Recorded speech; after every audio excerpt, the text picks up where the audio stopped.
A man can burn down a city with a single phone call. A man can walk over corpses as if walking through the rain. But tonight, when the voice of a stranger breaks through on his phone, Dante DeLuca rises from the throne he has sat in for 10 years. She doesn't know who she's calling. She just needs someone to answer. And that tiny moment of desperation changes everything. Please comment the name of the city you're watching so I know how far this story has come. And stay until the end, because this is just the beginning. The rain came in sideways that night, the kind that didn't just fall but attacked, driving needles of cold water against every surface it could find. Manhattan didn't care. Manhattan never cared. The city swallowed weather the same way it swallowed people, without ceremony, without apology, without ever slowing down. Celeste Vale was running barefoot.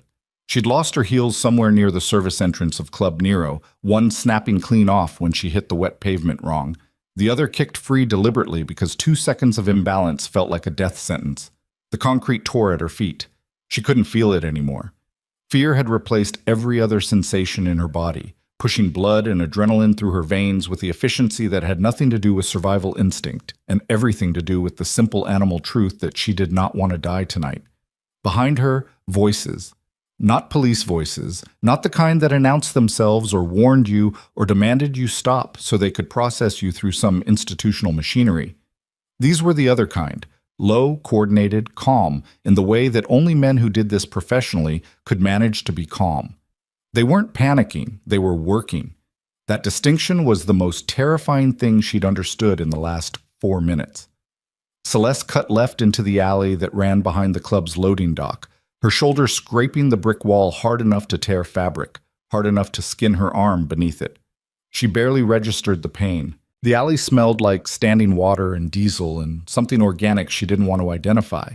And she ran through all of it because the alternative was stopping, and stopping meant they caught her, and she'd seen enough in the last 20 minutes to know exactly what came after that.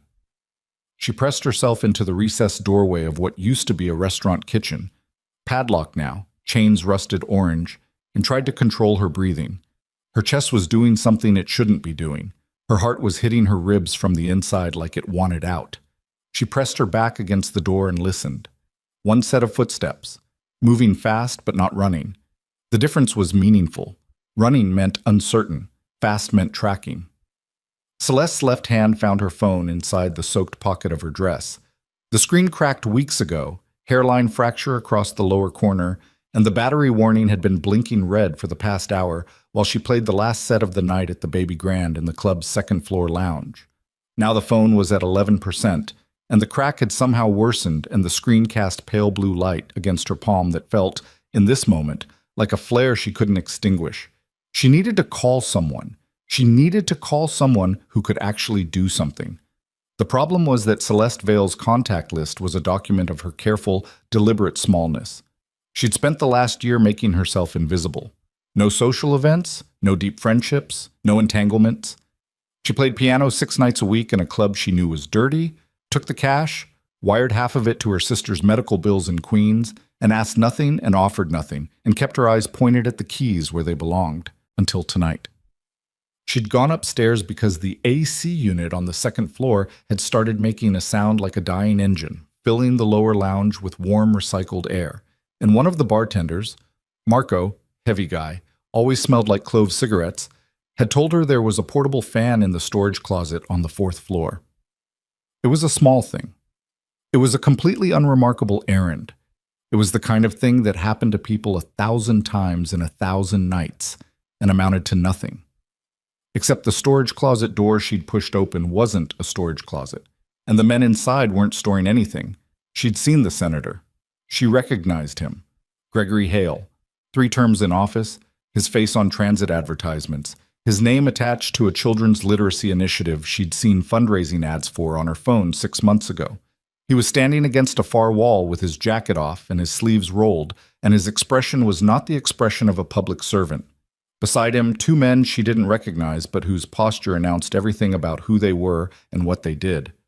Between them on a folding table, a leather-bound ledger, thick as a Bible, open to a page crowded with columns of names and numbers. And on the floor, near the far wall, A man she didn't recognize lying very still in a position that bodies only achieved once they had finished with all their other positions. Celeste had stood in that doorway for perhaps 2 seconds. Then the senator looked up. She ran. Now she stood in a padlocked doorway in the rain with 11% battery and her feet bleeding and the careful small life she'd built dissolving around her like wet paper. She scrolled through her contacts with shaking hands and found nothing useful. Her mother was gone 3 years. Her sister was 22 and in a hospital bed and couldn't do anything. The few colleagues she had from before the debt, before the collapse of everything, had drifted into the category of people you occasionally saw updates from online, not people you called in emergencies. But at the very bottom of her contacts, saved under no name at all, just a string of digits she'd never deleted because deleting it had always felt like closing a door she wasn't ready to close. Her brother's voice surfaced in her memory like something rising from deep water. If you're ever in something you can't get out of, that number will reach someone who can. Marcus had told her that 2 years before he died. He'd been strange about it, too serious for a Sunday afternoon conversation, and she'd asked him what he meant, and he'd deflected the way he always deflected when things got too specific, and then he was gone, and she'd carried the number for 3 years without ever knowing what it actually connected to. She pressed dial. The footsteps in the alley were getting closer. The phone rang once. Then a voice answered that sounded like it had never in its life done anything as gentle as sleeping. Talk. One word. That was the entire greeting. Not hello, not who is this, not the standard social scaffolding that human beings erected around every interaction to signal safety and approachability. Just talk, delivered in a register so low it seemed to bypass her ears entirely and land somewhere behind her sternum. Celeste opened her mouth, and what came out wasn't language. It was just sound, fractured, desperate, the kind of noise that the human throat produces when the body has been running on adrenaline for too long and finally recognizes that it cannot do this alone. They're going to kill me. Her voice broke on the last word. I saw. There was a senator, and a man was dead, and they saw me. And now there are men in the alley, and I don't know where to go. Silence on the other end. Not the silence of someone who hadn't heard. The silence of someone processing rapidly behind a very controlled exterior. Where are you? Not a question. A demand formatted as a question. Lower East Side, behind Club Nero on Delancey, there's an alley behind the loading dock. A gunshot cracked from somewhere at the alley's entrance, and Celeste felt the impact of something small and fast against the brick 6 inches from her face before she heard it, and she screamed and pressed herself smaller against the door. The phone clutched against her ear so hard the cracked screen bit into her cheek. Stay on the line, the voice said. That was all. But something in the way he said it, the absence of panic, the absolute bedrock quality of those 4 words, reached through Celeste's terror and found something she could hold on to. She pressed her lips together. She breathed. She listened. She heard the man on the other end of the phone give 2 clipped instructions to someone else in the room with him. She couldn't make out the words. Then she heard what sounded like a chair being pushed back, and then nothing but the ambient sound of a large, quiet space. How many? He said. She swallowed. I heard at least 2 in the alley. I don't know how many in total. They came from inside the club? Yes. Romano's men. It's Nico Romano's club. The name tasted like metal in her mouth. Another silence, shorter this time. Don't move. Don't make noise. If someone comes into that doorway and it isn't one of my people, you scream my name and you don't stop. A beat. Dante? The name hit her like a cold wave. She didn't connect it immediately. Her brain was too flooded, running too hot. But somewhere underneath the panic, something registered. A shape she'd heard before, in fragments, in the background of the world she'd been carefully not paying attention to for the past year. My people will reach you in 4 minutes, Dante said. Do you understand? Yes. Say it back. Celeste swallowed hard. 4 minutes. I don't move. Good. Then the line went dead, and she was alone again with the rain and the dark, and the sound of footsteps that were now close enough that she could hear the individual splash of each step in the standing water, and Celeste Vale did the only thing she had left to do. She waited. The first 2 minutes were the worst. Her mind kept trying to give her things she didn't need. Images of the man on the floor of the fourth-floor room, the senator's expression when he looked up and found her in the doorway, the way Romano's head of security, a wide-shouldered man named Tetch, whose real name she'd never learned, had come down the back stairs exactly 40 seconds after she'd run from the room with an expression that was entirely professional and entirely without mercy. She knew what that expression meant. She'd been working in Romano's orbit for a year. She knew the difference between the men who were furniture and the men who were tools, and Tetch was a tool, and he'd looked at her like a problem to be resolved. The footsteps stopped just outside her doorway recess. Celeste stopped breathing. She heard the creak of leather, the small, wet sound of someone adjusting their grip on something, a voice, low. She went this direction, signals dead. Another voice, further away. Keep moving. The footsteps started again, moving past her, moving away. She let out a single breath so slowly it barely moved the air. Then, from the alley's far end, 3 rapid gunshots, then 2 more.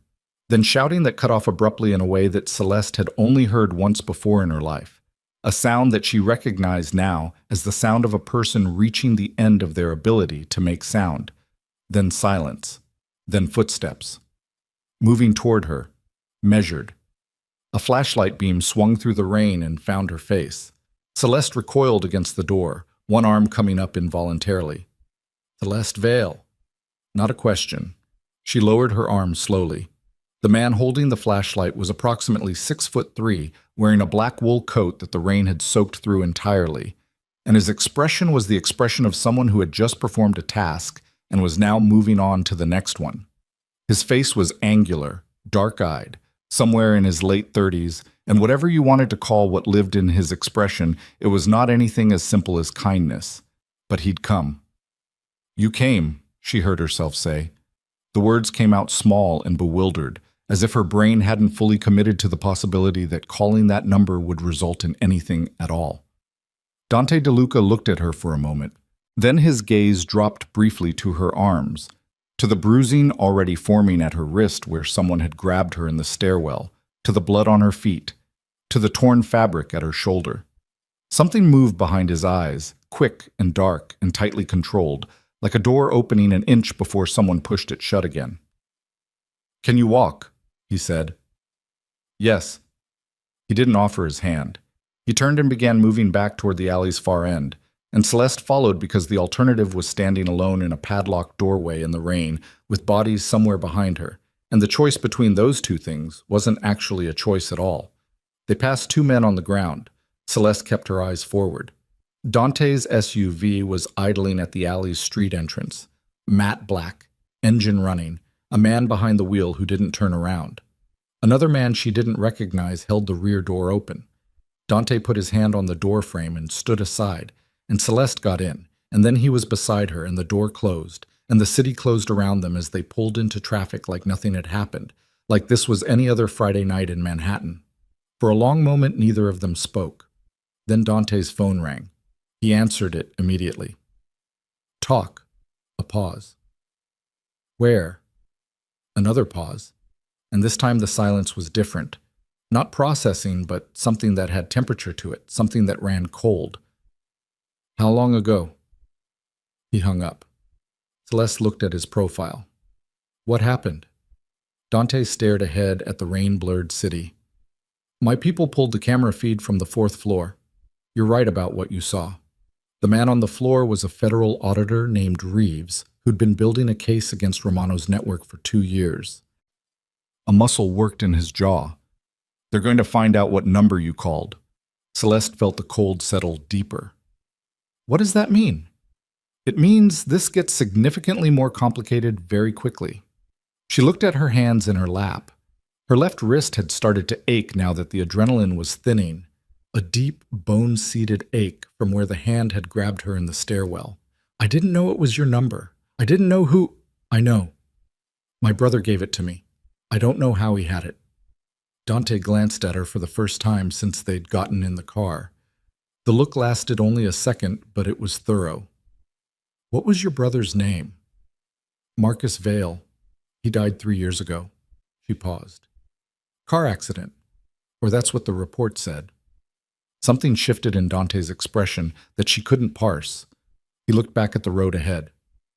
You said Romano's Club. You've been working there. Piano, 6 nights a week. I know what it is. I know what Romano is. She said it without apology because she was past the place where apology was useful.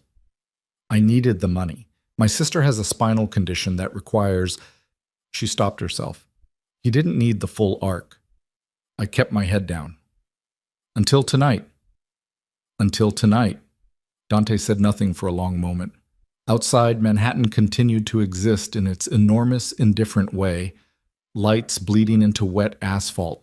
Sirens moving somewhere in the middle distance. The city doing what the city did regardless of what any individual within it was living through. Then he said, I'm going to take you somewhere safe. In the morning, we'll talk about what comes next. What comes next, Celeste repeated. You witnessed a murder connected to a federal case Romano is trying to bury. You called a number that connects you to me. Romano is going to put those two things together before sunrise. He said it with the clinical flatness of someone delivering a weather report. Your life as you've been living it ends tonight. Celeste stared at him. She expected to feel something larger, panic, grief, fury at the unfairness of it. Instead, what she felt was a strange, exhausted clarity, like a fever breaking. The carefully constructed smallness she'd maintained for a year, the deliberate invisibility, the careful keeping of the head down. All of it felt in this moment like a structure built on sand that a single wave had simply erased. Okay, she said quietly. Dante looked at her again. That's all you've got? Okay? I'm tired, she said, and my feet are bleeding. And I think if I start feeling everything I need to feel about this, I'll stop being functional. So I'm choosing to do that later. He held her gaze for a beat longer than she expected. Then he turned back to the window. Smart, he said. And something in the word's delivery suggested he hadn't expected it. The penthouse occupied the entire top floor of a building that Celeste couldn't identify. She'd lost track of their direction somewhere around the third turn. Deliberately, she suspected, though she couldn't be certain whether the route was designed to disorient her or simply to avoid predictable paths. The elevator required a scan of Dante's hand and a code she watched him enter from habit and immediately forgot. The doors opened directly into a space that occupied a category entirely beyond anything the word penthouse usually implied. It didn't look lived in the way that wealth typically looked lived in. There were no status objects arranged for the benefit of visitors, no art positioned for its effect, no furniture so expensive it became the room's primary personality. What there was instead was a controlled functionality, every element positioned for utility, for sightlines, for exits. The windows were floor to ceiling, and the views of the city below them were extraordinary, but she suspected that was incidental. This was a place where a man who could not afford to be surprised had arranged his environment accordingly. A woman named Ava, compact, dark-haired, moving with the brisk efficiency of someone who'd been awake for longer than was reasonable, met them at the elevator with a first aid kit and a change of clothes that seemed, incongruously, to include one of Dante's sweaters. Sit, Ava said, pointing Celeste toward a long couch, and Celeste sat because the word was delivered in a register that didn't leave room for alternatives. Dante disappeared somewhere deeper in the apartment. Celeste could hear his voice, low and continuous, moving between rooms. She couldn't make out words. She didn't try. While Ava cleaned her feet and assessed the damage, 2 lacerations, one deep enough to warrant attention, a constellation of smaller cuts and bruises, Celeste sat very still and let herself be tended to, which was itself a strange and unfamiliar thing, and thought about Marcus. Her brother had been gone for 3 years. The accident report had said black ice, late at night, a stretch of highway in New Jersey that curved badly at exactly the wrong moment. She'd accepted it because the alternative was not accepting it, and she couldn't afford, in the immediate aftermath, to pursue what not accepting it actually meant. But Marcus had given her that number. and Marcus had been careful about it in a way that had nothing to do with brotherly anxiety. He had known something. She had not asked clearly enough, and then she had lost the opportunity to ask at all. And now she was sitting on a couch in Dante DeLuca's penthouse at 2 in the morning while someone stitched her foot. She'd heard Dante's name once before, 8 months into her tenure at Club Nero. 2 of Romano's junior associates had been talking in the alley during a smoke break. She'd been passing through, and they'd gone quiet in the way that people went quiet when the subject was not casual. And one of them had said the name like a fact that everybody already knew and nobody wanted to think too hard about. And the other had said, "You don't say that name out loud in a Romano property," and then both of them had looked at her and she'd kept walking and hadn't thought about it again. She thought about it now. Dante returned to the main room. He'd removed the soaked coat, replaced it with something dark and simpler, and he moved through the space with the particular ease of a person who had never had to perform comfort in a room. He simply occupied it. "There's a doctor coming," he said to Ava, glancing at Celeste's foot. "I've managed," Ava replied, in the tone of someone who managed everything and knew it. Dante looked at Celeste. "When you're done, I need to know everything you saw. Sequence, details, faces." Celeste nodded. "Everything," he said again. Not because he doubted she'd understood, because he was the kind of person who said everything twice when everything actually meant everything. She talked for 40 minutes. She went through it exactly as it happened. The AC unit, Marco, the storage closet, the senator, the ledger, the man on the floor, Tetch on the stairs, the run, the alley. Dante listened without interrupting, standing at the window with his back to her for part of it, facing her for the rest, his expression not changing in any way she could reliably read. When she finished, he was quiet for a long moment. "Hale," he said finally. Gregory Hale's name had the quality of an object being placed on a table. "He's been on Romano's payroll for 4 years. The ledger you saw is the master record of that arrangement." The man on the floor, Reeves, federal auditor. He'd been building toward Romano for 2 years and apparently got close enough to dangerous. Dante moved to a chair and sat, leaning forward with his forearms on his knees. Romano killed him tonight because he thought he was ready to move before the case filed. He wasn't expecting witnesses. "I wasn't supposed to be there." "You weren't." He looked at her directly. "But you were." Celeste had the sensation of a wall she'd been leaning against her entire adult life. The wall of being unimportant, of being beneath notice, of being the person in the room who played the piano and went home, dissolving quietly behind her. She had nothing to lean on now. "So what happens?" she said. Dante's eyes moved from her face to something past her shoulder, something internal, and she understood she was watching a man who operated several levels of calculation simultaneously finally complete one of them. "I protect you," he said, "and I end this." It was not a statement of heroism. It contained no warmth, no softness, no invitation for gratitude. It was a declaration of intent from a person who made declarations of intent and then followed through with the kind of precision that made the word ruthless feel inadequate. Celeste held his gaze. "Why?" she said.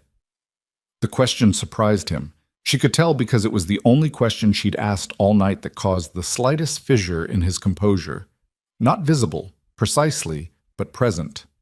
A micro-adjustment. "Your brother's number was in my system," he said. "That makes this my problem." She didn't believe that was the whole answer. She didn't say so. "You should sleep," he said, standing. "Ava will show you the room." He moved toward the hallway, then paused without turning around. "You were right to call." Celeste looked at the back of him. "I didn't know I was calling you," she said. A beat. "I know," he said. "Sleep anyway." He was gone before she could respond. Ava appeared at the edge of the room with the resigned expression of a person who had seen all of this before in different configurations. "Come on," she said. "The left bedroom has a lock." Celeste followed her, barefoot and bandaged, through a hallway that smelled of old wood and something faintly metallic she was learning to associate with a particular category of man. The bedroom was spare and clean and had a window overlooking the river. She sat on the edge of the bed for a long time without taking off the borrowed sweater. Then her phone buzzed. Once. Unknown number. She stared at it, then she answered. The voice on the other end was not Dante's. It was flatter, older, accented in a way she couldn't immediately place. "Miss Vale," the voice said, "I think you understand by now that you're in a difficult position." She said nothing. "Dante DeLuca is not your salvation," the voice continued. "He's a man with his own interest, and right now his interests happen to align with yours. But interests change." Celeste's hand tightened on the phone. "Who is this?" "Someone with information about your brother," the voice said, "and about what actually put you in Romano's casino in the first place." The air in the room changed. "What about my brother?" "The car accident." A pause. "There was no ice on the road that night. We have the weather records. We have other things too. Things that explain why Marcus had that number. Things that explain why you were placed, and I choose that word deliberately, in a position where Romano's casino was your best financial option." Celeste stood up. She didn't realize she'd done it until the floor was under her feet. "You're saying someone—" "I'm saying," the voice said carefully, "that the night that changed your life was not an accident, and the man in whose apartment you're currently standing has information that would confirm that." The phone felt like it weighed 10 pounds. "Why are you telling me this?" "Because," the voice said, "before you put your trust entirely in Dante DeLuca, you deserve to know what he already knows." Then the line went dead, and Celeste Vale stood in a borrowed sweater in a fortified penthouse above the Hudson River, with her brother's ghost suddenly very loud in the room, and the question she'd been not asking for 3 years cracking open in her chest, like something that had been trying to get out for a very long time. She didn't sleep. She sat on the edge of the bed for a long time with the dead phone in her hand, and her brother's name running through her head like water through a crack, finding every weak point, widening every fissure. Marcus. 3 years gone. Weather records. Placed. That word, placed, had the weight of a stone dropped into still water, and the ripples were still moving outward through her chest in slow, nauseating waves. She thought about the year leading up to the accident, the medical bill that arrived 3 weeks before Marcus died, the first catastrophic one, the one that reframed everything, that turned her sister's diagnosis from a manageable difficulty into a financial emergency that restructured every decision Celeste made for the next 24 months. She'd assumed the timing was what it was. Life didn't arrange itself considerately. Disaster arrived when it arrived. But what if the timing wasn't incidental? What if someone had been watching, calculating, waiting for exactly the right moment to remove one support and introduce another? What if Romano's casino hadn't been an opportunity she'd stumbled into, but a door that someone had built and then left open specifically for her? She pressed the heels of her hands against her eyes until the pressure created patterns in the dark. Then she stood up, unlocked the bedroom door, and walked back out into the hallway. The penthouse was quieter now, but not empty. She could feel the presence of people positioned in places she couldn't see, the low-frequency awareness of a space that was being maintained rather than simply occupied. 2 men she didn't recognize sat at a table near the kitchen with laptops and equipment she couldn't name. Neither of them looked up when she passed. She found Dante in the room at the end of the hallway. The door was partially open. She pushed it the rest of the way without knocking because she was past the point where social scaffolding felt relevant. It was an office. One wall was entirely glass, the city spread below it in its 3 a.m. configuration. Quieter, raw, the surface layer stripped away to reveal what Manhattan actually was when it stopped performing. Dante stood at a long table covered with documents and photographs and what appeared to be a topographical map of the lower Manhattan waterfront. He was on the phone. He turned when he heard her come in. His expression did not change in any way she could interpret as welcome or as warning. He said 2 words into the phone, then lowered it. "You should be sleeping," he said. "Someone called me," she said. "Unknown number. They knew I was here." Something moved through his expression, quick and controlled. He set the phone on the table. "What did they say?" Celeste held his gaze. "They told me my brother's death wasn't an accident.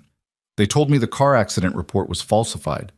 They told me someone engineered the financial situation that put me in Romano's casino." She paused. And they said you already know this. The silence that followed was approximately 4 seconds long. She counted. Dante looked at her with an expression she still couldn't fully read. It wasn't guilt, it wasn't defensiveness, it wasn't the performance of either.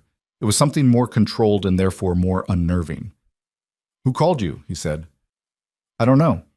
They hung up before, description of the voice. "Male, older, some kind of accent, European maybe. I couldn't..." "Cochins," Dante said, mostly to himself. He turned back to the table and his hand moved across the documents there with the precision of someone locating a specific coordinate. "Who is Cauchin?" Celeste said. "A man who benefits from chaos between me and Romano." Dante found what he was looking for. A photograph, black and white, grainy. A man in his 60s she didn't recognize, and set it aside. "He would have gotten your number from the call trace. He would have known you were here within an hour of you arriving." "That's not what I asked," Celeste said. Dante looked up. "I asked if you already know how Marcus died," she said. "I asked if you know how I ended up in Romano's casino. Those are the only 2 questions I have right now, and I need you to answer them." The room held its breath. Then Dante pulled out the chair nearest to him and sat down. He didn't gesture for her to sit. He didn't soften anything in his posture. He just sat, forearms on the table, and looked at her with the expression of a man deciding how much of something to hand over. "Sit down," he said. "Answer me first." His jaw tightened slightly. "Celeste, answer me." Another beat. Then, "Your brother was working for me. Not directly. He was 2 layers removed, a channel for financial information moving out of Romano's operation. He'd been doing it for 8 months when Romano's people identified him." Dante's voice was flat and steady and contained nothing performative. "The accident was Romano. My people didn't get there in time." The words hit her in a sequence, each one landing separately. She sat down, not because he'd asked her to, because her legs made the decision independently. "You knew," she said. "Yes." "You knew Marcus was dead because of Romano." "Yes." "And you didn't..." She stopped. The sentence had nowhere clean to go. She tried a different direction. "How long have you known I was working at Club Nero?" Dante held her gaze. "Since your 3rd week there." The room seemed to tilt slightly. 3 years?" she said. "You've known who I am for 3 years." "Marcus gave me your name before he died. He wanted..." Dante paused, and the pause was so uncharacteristic, such a notable interruption in his rhythm, that it registered more than anything he'd said. "He wanted me to know you existed, in case something happened to him. And when something happened to him, I kept track of you." The phrase was so stark that it landed without gentleness of any kind. "Kept track of you. Like a coordinate on a map, like a variable in a calculation." Celeste felt the anger arrive, slow and clean and with real weight behind it. "You kept track of me," she repeated, "for 3 years. While I worked in a dead man's casino to pay my sister's medical bills. While I kept my head down and played piano 6 nights a week and watched men do things I pretended not to see." Her voice was level. She was working hard to keep it level. "You kept track of me." "Yes." "Why didn't you..." Again, the sentence fractured. There were too many ways to finish it. "Why didn't you tell me? Why didn't you pull me out? Why didn't you at least give me the information that would have let me make a real choice?" "Because you were safer not knowing," Dante said. "You don't get to decide that. Romano would have killed you the moment he thought you had value to me. Unknown Pianist was the only version of you that was safe." He held her gaze without flinching. "I made a decision. It kept you alive for 3 years. Tonight changed the calculation." Celeste stared at him. The fury was real, and it was justified, and she knew it. And she also knew, with the particular clarity of a person who had been processing hard information at high speed for the past 2 hours, that burning it all down right now was not useful. She was in his building. She had nowhere else to go. Romano wanted her dead, and apparently so did the laws of cause and effect. And the man across the table from her was the only functional resource she had. She hated that. She noted that she hated it, cataloged it, and set it somewhere accessible for later. "The financial situation," she said. "The medical bills. My sister's diagnosis. Dante didn't look away. The first bill was real. Romano's people saw your situation and made it worse. 2 subsequent charges to the account that were inflated through a contracted billing service they had partial ownership of. A pause. By the time I identified what they'd done, you'd already taken the job. My sister is sick because your sister's condition is genuine. What they manipulated was the cost. Celeste pressed her lips together. She breathed through her nose. Tell me, she said finally, that there is something I can do. Tell me there is some way this ends with Romano destroyed and my sister safe, and some version of accountability for everything you just described to me. Dante looked at her for a long moment. Yes, he said, but it requires you to trust me. That is, she said, an extraordinarily large ask right now. I know. You've been making decisions about my life for 3 years without telling me. You used my brother. My brother is dead. You watched me work in the place that had him killed. Yes, Dante said. No qualification, no softening. The honesty was almost worse than a defense would have been. Celeste stood up.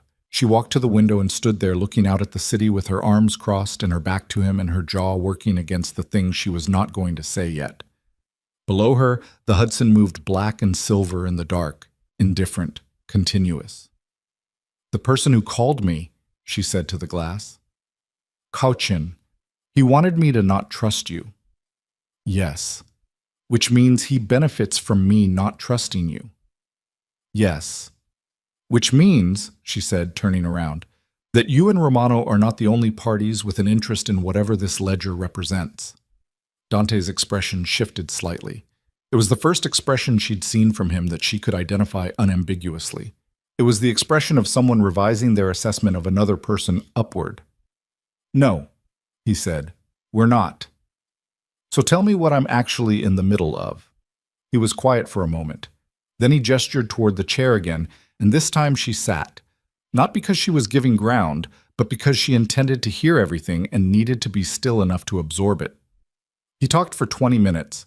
Romano's network, as Dante laid it out, was not simply a trafficking and money laundering operation hidden behind a casino.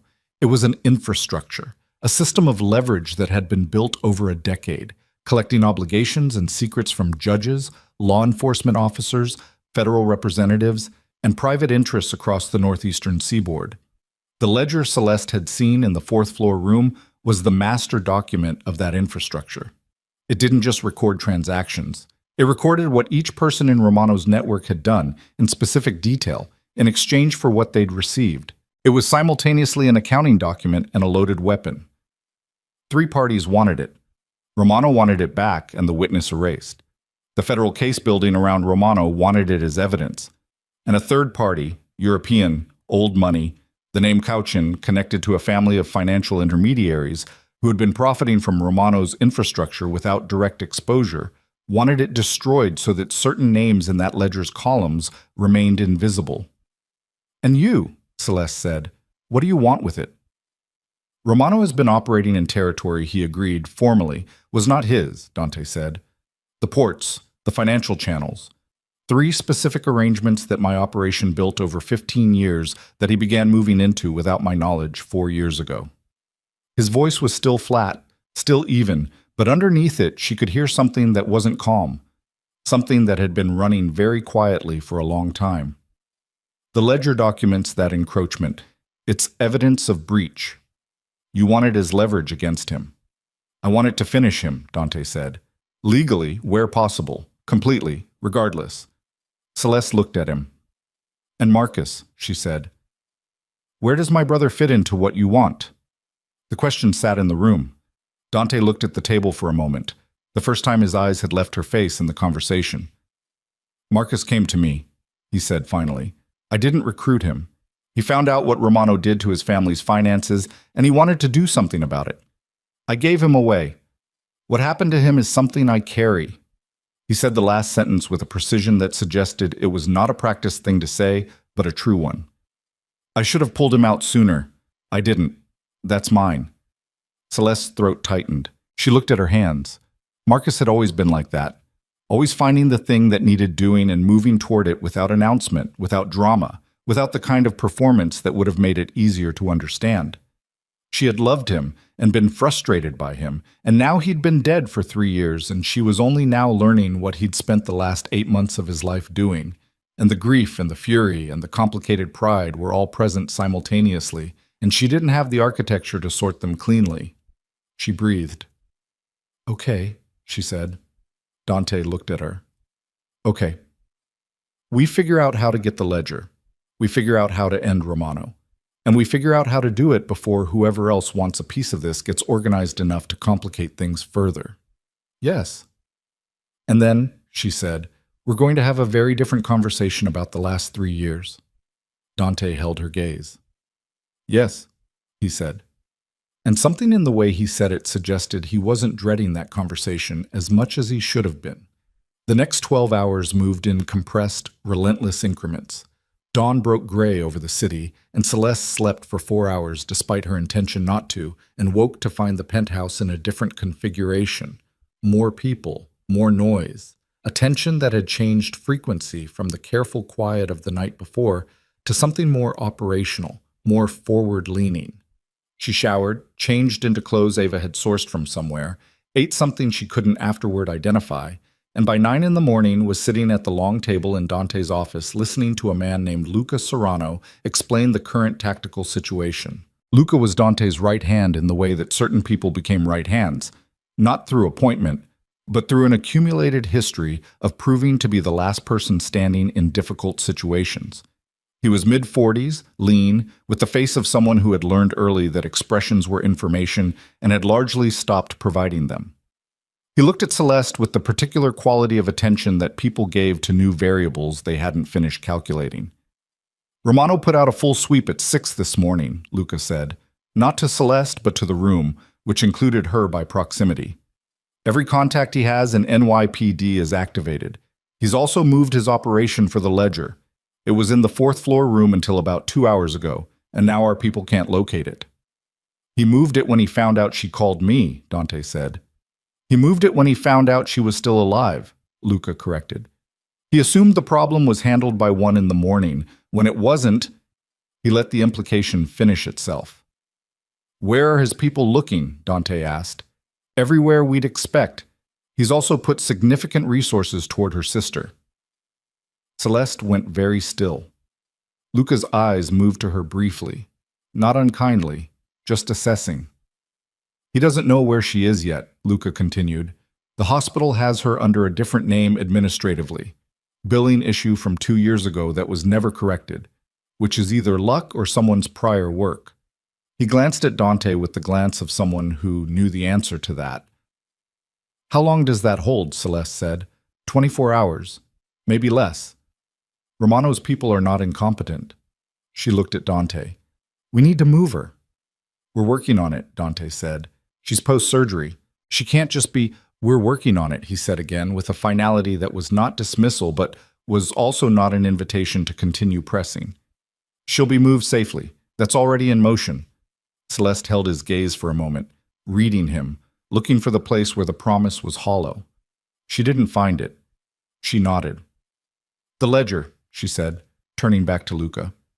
"If Romano moved it, where does it go? Where does a man like Romano put something that important?" Luca and Dante exchanged the briefest look. "He has a facility at the harbor," Luca said. "Commercial shipping front. Our people have been watching it for years without ever finding a way into its secure level." He paused. "The ledger is likely there, along with 20 of his best people and enough structural defenses that a direct approach is what he wants you to attempt," Celeste said. Both men looked at her. "It's a trap," she said.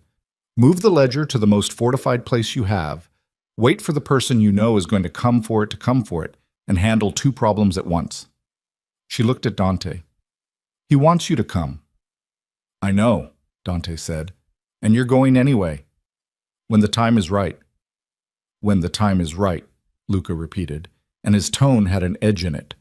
Thin, careful, the edge of a man who had been navigating a tension for some time. Which brings us to the disagreement we were having before our guest joined us. Celeste looked between them. The temperature in the room changed by several degrees. "Luca," Dante said. The word was a warning wrapped in a name. She's here, Luca said. She's already in it. She deserves to know what the actual disagreement is. The actual disagreement, Dante said, is internal. The actual disagreement, Luca said, looking at Celeste now rather than Dante, is about what happens to her once this is done.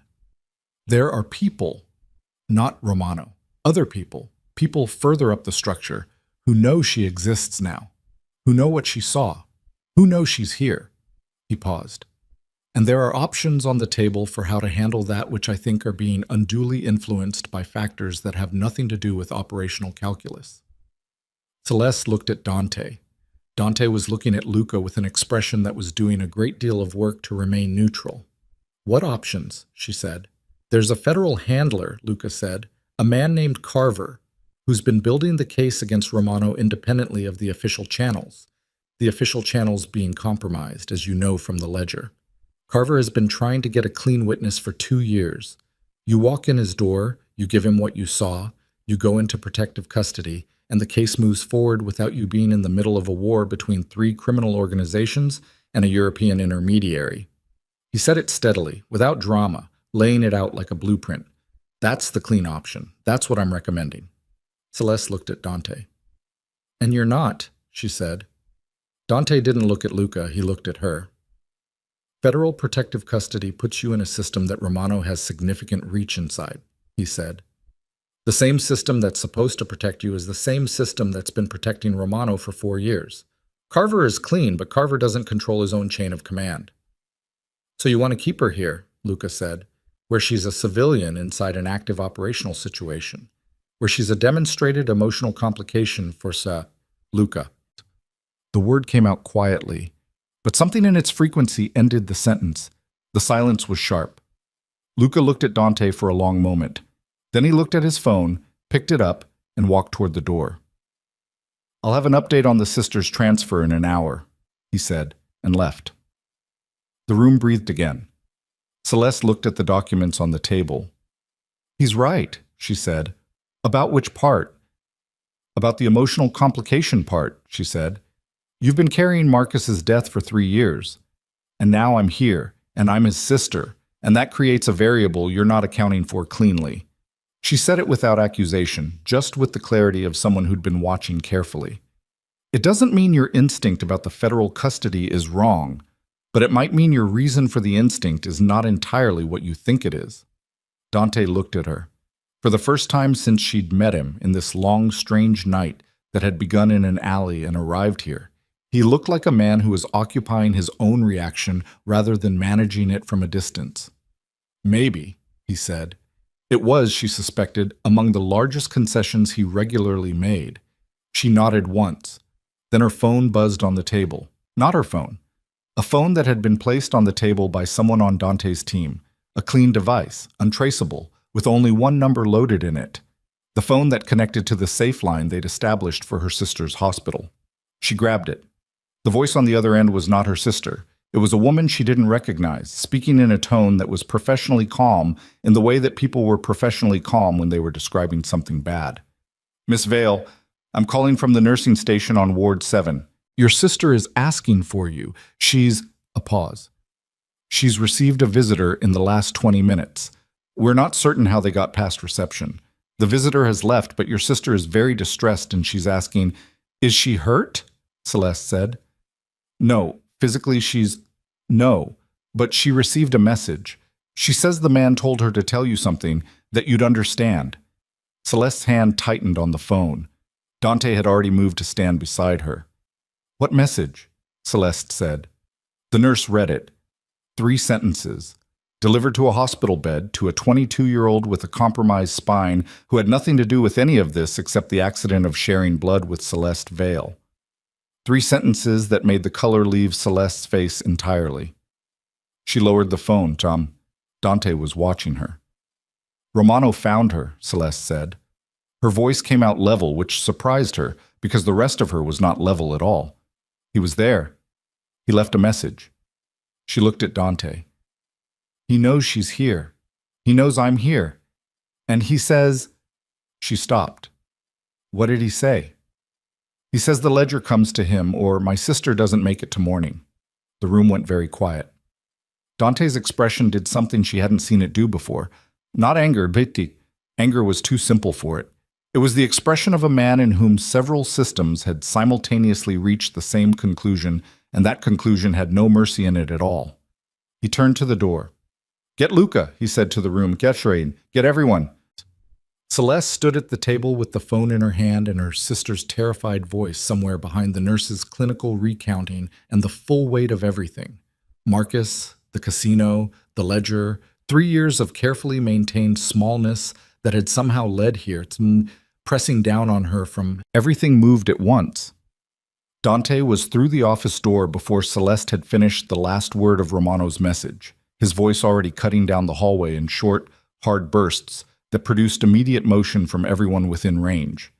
Celeste heard doors opening, heard the specific quality of footsteps that meant men moving with purpose rather than urgency. Urgency was for people who hadn't done this before. Purpose was for people who had done it many times and knew that speed without direction was just noise. She stood at the table for exactly 3 seconds. Then she followed. The main room had transformed. 4 men she hadn't seen before were positioned at the technology station along the north wall, their screens populated with feeds and maps and data she couldn't parse from distance. Luca was already there, jacket on, phone pressed to his ear, his eyes moving across the screens with the systematic efficiency of someone running parallel calculations and discarding the ones that didn't close. Dante was at the center of all of it, and the center was not a warm place. "Ward 7 is already blown," he said to Luca, not waiting for Luca to finish his call. Romano's man was a probe. He goes in, delivers the message, comes out clean, and now we know they have eyes on the exits. "If we move her through the front, they take her in transit," Luca said, lowering his phone. "I know." He looked at one of the men at the screens. "Kepler, service tunnels under the medical complex on 34th. What's the access situation?" The man named Kepler typed without looking up. 2 entry points. One is a utility access that requires credentials we can fabricate in about 40 minutes. The other is a maintenance corridor connected to a parking structure 3 blocks east that runs cold. No cameras, no active security, city infrastructure, last inspected 14 months ago. "That's our route," Luca said. Dante nodded once. Then he turned and looked at Celeste standing in the doorway. "You're not coming," he said. Celeste looked back at him. "She's my sister," she said, "which is exactly why Romano will be watching for you." Dante held her gaze with the particular quality of a man who was not making a request. "If you walk into that hospital, or anywhere near it, you become the mechanism by which they take her. You understand that." She understood it. She hated understanding it, with the specific fury of a person who could see the logic clearly and found the logic intolerable. "Then where do I go?" she said. "Here, with 2 of my people. You don't move, you don't contact anyone, you wait." He paused. "I'll bring her back." 3 words with nothing decorative around them. She believed him. She didn't know yet whether that said something about him or something concerning about her own judgment, and she filed that question alongside the others in the growing archive of things she was processing later. "Go," she said. Dante held her gaze for 1 more second. Then he turned, and the room reorganized itself around his movement, personnel slotting into their roles with the practiced fluency of an operation that had been rehearsed not once but many times in many configurations. Within 4 minutes, the penthouse was significantly quieter. Celeste sat down at the long table in the main room and looked at the 2 men who'd been left with her. One she recognized as having been in the car last night, mid-30s, dark complexion, a scar running below his left ear that had healed clean enough to suggest professional care. The other was younger, quieter, positioned near the elevator with the specific stillness of someone trained to be a last line rather than a first response. "I need coffee," she said. The older one, she'd heard someone call him Reyes, moved toward the kitchen without comment. Celeste pulled a laptop toward her that had been left open on the table, and the younger man by the elevator said, "Ma'am," in a tone that meant don't, and she pushed it back. She sat with her hands flat on the table and her thoughts moving in a pattern that was not quite productive and not quite circular but somewhere between, the way thoughts moved when the situation had outrun the capacity of any individual to fully encompass it. Marcus had been working intelligence out of Romano's operation for 8 months before he died, which meant he'd been doing it for 4 months before the first catastrophic medical bill arrived, the bill that had supposedly driven Celeste to look for better-paying work, which meant one of two things. Either Marcus had gotten involved specifically because he'd already seen what Romano was doing to their family's finances, or the sequence was inverted and the financial pressure had been applied after Marcus was already identified as a threat, as a method of creating additional leverage. She needed to know which. She needed to know because the answer changed everything about what Romano knew, what he'd been planning, and how long he'd been planning it. Reyes set coffee on the table in front of her. Black, no indication he'd considered any alternative. She wrapped her hands around it. Her phone, the clean device, buzzed again. She picked it up. Unknown number, different number than Caution's call. She stared at it for 2 rings, then answered. Miss Vale. A woman's voice. Controlled, precise, with the clipped quality of someone who had learned English as a 3rd or 4th language and achieved fluency through discipline rather than immersion. My name is not important. What I'm going to tell you is. Celeste looked at Reyes. He was already moving toward her, hand out. She turned slightly away from him. I'm listening. Dante DeLuca left his building 3 minutes ago. He took 8 men and 2 vehicles toward the medical complex. This information was received by Romano's harbor operation 40 seconds after he left. A pause. He has a leak. The coffee cup was very warm in Celeste's hands. How do you know this? She said. Because I have been monitoring Romano's communication channels for 11 months as part of a private investigation unrelated to yours. The woman's voice didn't waver. I am telling you this not out of altruism, but because the ledger contains names that would complicate my own interests if it fell back into Romano's hands. Our interests align, temporarily. Who is the leak? Celeste said. Reyes was beside her now, his hand on the phone, applying steady pressure. She held on. The information moved through one of 2 channels, the woman said. The first is someone inside Dante's immediate operation who has access to departure movements. The second is a device that was compromised before tonight and has been relaying location data passively. A beat. Given the precision of the timing, I believe it is the first. Then the line cut. Reyes took the phone from her hand with the implacability of someone who had been patient long enough. He looked at the call log, committed the number to his own phone, and set the device back on the table. Who is that? He said. Someone who says Dante has a leak. She looked at him. Someone who says Romano knew he was moving the second he left this building. Something changed in Reyes's face. Not panic. There was no panic in him, she could see that, but a recalibration, a rapid internal reassessment of every variable in the room. He moved to the technology station and began typing. Celeste stood up. I need to reach Dante, she said. The secure line only goes one direction when he's in the field, Reyes said, still typing. Standard protocol, incoming calls, compromised position. Then you reach him. I'm trying. Reyes's jaw tightened slightly. The relay is responding but not connecting, which means... He stopped. Which means what? Celeste said. Reyes looked up from the screen. Which means the communication channel is already compromised, he said. Someone cut the relay before he moved. The implications arrived in sequence, each one worse than the one before it. Dante was moving toward a hospital with 8 men on a route that Romano already knew. The communication channel that would let him receive warnings was dead. And somewhere in his operation, close enough to know his departure to the second, there was someone who had been feeding Romano information. Celeste looked at the younger man by the elevator. He was very still. Too still. The specific stillness of someone who was not processing new information because they already had it. She registered it the way she registered keys. Not with analysis, but with the part of her that had spent years reading rooms, reading the micro-expressions of men in the audience who were deciding whether to tip, reading the atmospheric quality of spaces and the people in them. She looked at Reyes. Then she looked at the younger man again. Then she looked back at the screen in front of Reyes and the communication relay that had gone dead. And she thought about timing. The woman on the phone had said 40 seconds after Dante left the building, and she thought about who in this room had been positioned near the elevator, near the communications equipment, with line of sight to everything. Reyes, she said carefully. Still trying to reestablish Reyes. Her voice was different now, lower. What's the younger man's name? Reyes looked up, looked at her, then slowly turned his head toward the elevator. The younger man's hand was already moving. What happened next was very fast and very loud, and contained a sequence of events that Celeste's brain processed only in fragmented detail. Reyes moving sideways and low with a speed that his build didn't suggest, the younger man's arm coming up, the sound of something that was not a gunshot but close enough to adjacent that her body responded the same way.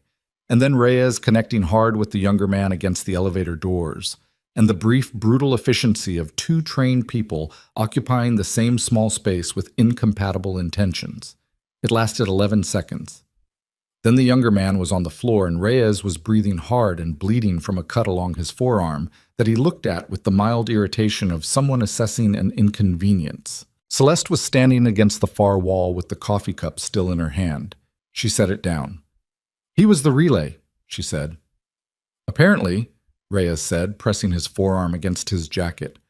Which means Romano has known Dante's movements since before tonight, probably. Reyes looked at the man on the floor with an expression that held no particular emotion. Get away from the window. She moved. Reyes got on a different device, not the clean phone, something from inside his jacket that looked older and less sophisticated. The kind of deliberately low-tech communication method that existed precisely because it couldn't be intercepted by anything expecting modern encryption. He spoke in short bursts in a language she didn't recognize. Then he listened. Then his face did something she hadn't seen it do before. What? She said. Reyes lowered the device slowly. He looked at her with the expression of someone who was choosing between several ways to say something and hadn't yet found one that was adequate. The team reached the hospital, he said. And my sister? The tunnel route was correct. They got her out. He paused. But Romano's people were waiting 2 blocks east, at the parking structure. Celeste's chest went cold. Dante. He's not. Reyes stopped. Started again. He's alive. His people engaged. But in the exchange Romano's crew took, he stopped for the 3rd time, and the stopping was its own kind of information. Say it, Celeste said. They took his sister. The room tilted. Dante doesn't have a sister, she said, because she didn't know of one. Because in everything she'd been told and everything she'd been shown, there had been no sister. Reyes looked at her. He has a sister, he said quietly. She's been kept completely off the books for 12 years. Outside the operation, outside New York, under a different name. He paused. The only people who knew about her were the people closest to him. The sentence and its implications settled over the room like a temperature change. The only people who knew were the people closest to him. Which meant the leak wasn't just tactical. It wasn't just someone selling departure times and route information for money. It was someone who had been inside the innermost circle long enough to know the one piece of information that Dante DeLuca had spent 12 years making sure no one knew. Luca, Celeste said. The word came out before the thought was fully formed. But once it was in the air, she could see the architecture supporting it. The argument in the office this morning, the federal handler option, the specific pressure Luca had applied to push her toward Carver and out of Dante's protection. The way he'd described the harbor operations defenses as if reading from a document. The way he'd known, with a precision that should have seemed odd, exactly how long the hospital's administrative camouflage would hold. 24 hours. Maybe less. Romano's people are not incompetent. Romano's people aren't incompetent because Romano's people included the man describing their competence. Reyes was looking at her with an expression that she now recognized as the expression of someone who had arrived at the same conclusion slightly before she had and was watching to see if she'd get there. How long have you suspected? She said. 3 months, Reyes said. Small things, root compromises. One meeting that Romano's people arrived at 60 seconds after we did. Nothing provable. Nothing I was ready to bring to Dante. And now? Now Romano has Dante's sister. Reyes set the device on the table, which means Romano will make contact within the hour with terms. and the terms will be structured to make Dante choose between the ledger and her life. Celeste sat down. She thought about Dante's face when she'd asked why he was protecting her, the pause before the Marcus answer, the thing beneath the pause that she'd registered and not fully named. He'd been carrying Marcus for 3 years. He'd been watching her from a distance for 3 years. And now he was walking into a situation engineered by the man closest to him, built specifically around the one vulnerability that a man like Dante DeLuca was supposed to never have. The phone on the table rang, not the clean device. The main penthouse line, the one that wasn't supposed to receive external calls. Reyes looked at it. Celeste looked at it. It rang 3 times. Then Reyes picked it up, said nothing, and held it out to her. She took it. Nico Romano's voice was not what she'd expected. She'd built a version of him in her head from the months of careful not looking, something louder, something that announced itself. The actual voice was measured and faintly amused, the voice of a man who had been in control of situations for so long that control had become his resting state. "Miss Vale," he said, "I want to congratulate you on a remarkable night." She said nothing. "I imagine you've been told by now about Dante's current situation," Romano continued, "which means you understand the position I'm in. I have something he values. He has something, you, that I need to resolve. But I think the more interesting negotiation is actually with you directly." "I'm listening," she said. "Because what else was there?" "You have information," Romano said, "specific information from the 4th floor, and you are, as of this moment, the only living witness to what happened to Mr. Reeves that evening. The senator would like very much for that particular piece of information to remain unverified." A pause. "I am prepared to offer you the following: your sister, fully transferred to a private medical facility at my expense, the best available care for as long as she requires it, safe passage for you to any destination you choose, and the complete removal of your name from every record associated with tonight." Another pause. "In exchange, you walk out of that building, you come to my harbor facility, and you tell a federal officer that you saw nothing in the 4th floor room." Celeste's hand was very steady on the phone. She had not expected it to be steady. "And Dante," she said. "Dante DeLuca is not your problem," Romano said. "He made himself your problem by answering a phone call. That was his choice. You didn't ask for his involvement. You're asking me to walk away from the only protection I have in exchange for your word. I'm asking you to recognize that your interests and Dante's interests are not identical," Romano said. "He wants the ledger. He wants my territory. He wants to finish a war that's been running for 4 years.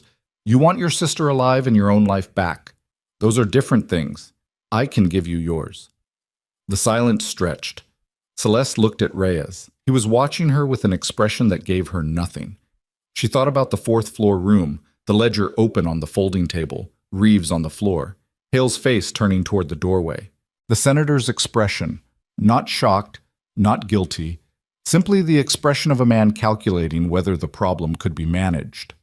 She thought about Marcus, who had spent 8 months inside Romano's operation, feeding information out of it, and had died on a road with no ice, and whose death had been reported as an accident, and whose sister had spent 3 years paying for a situation that had been engineered rather than incidental. She thought about what Romano was offering her: her sister's safety, her own life back, a clean exit from everything.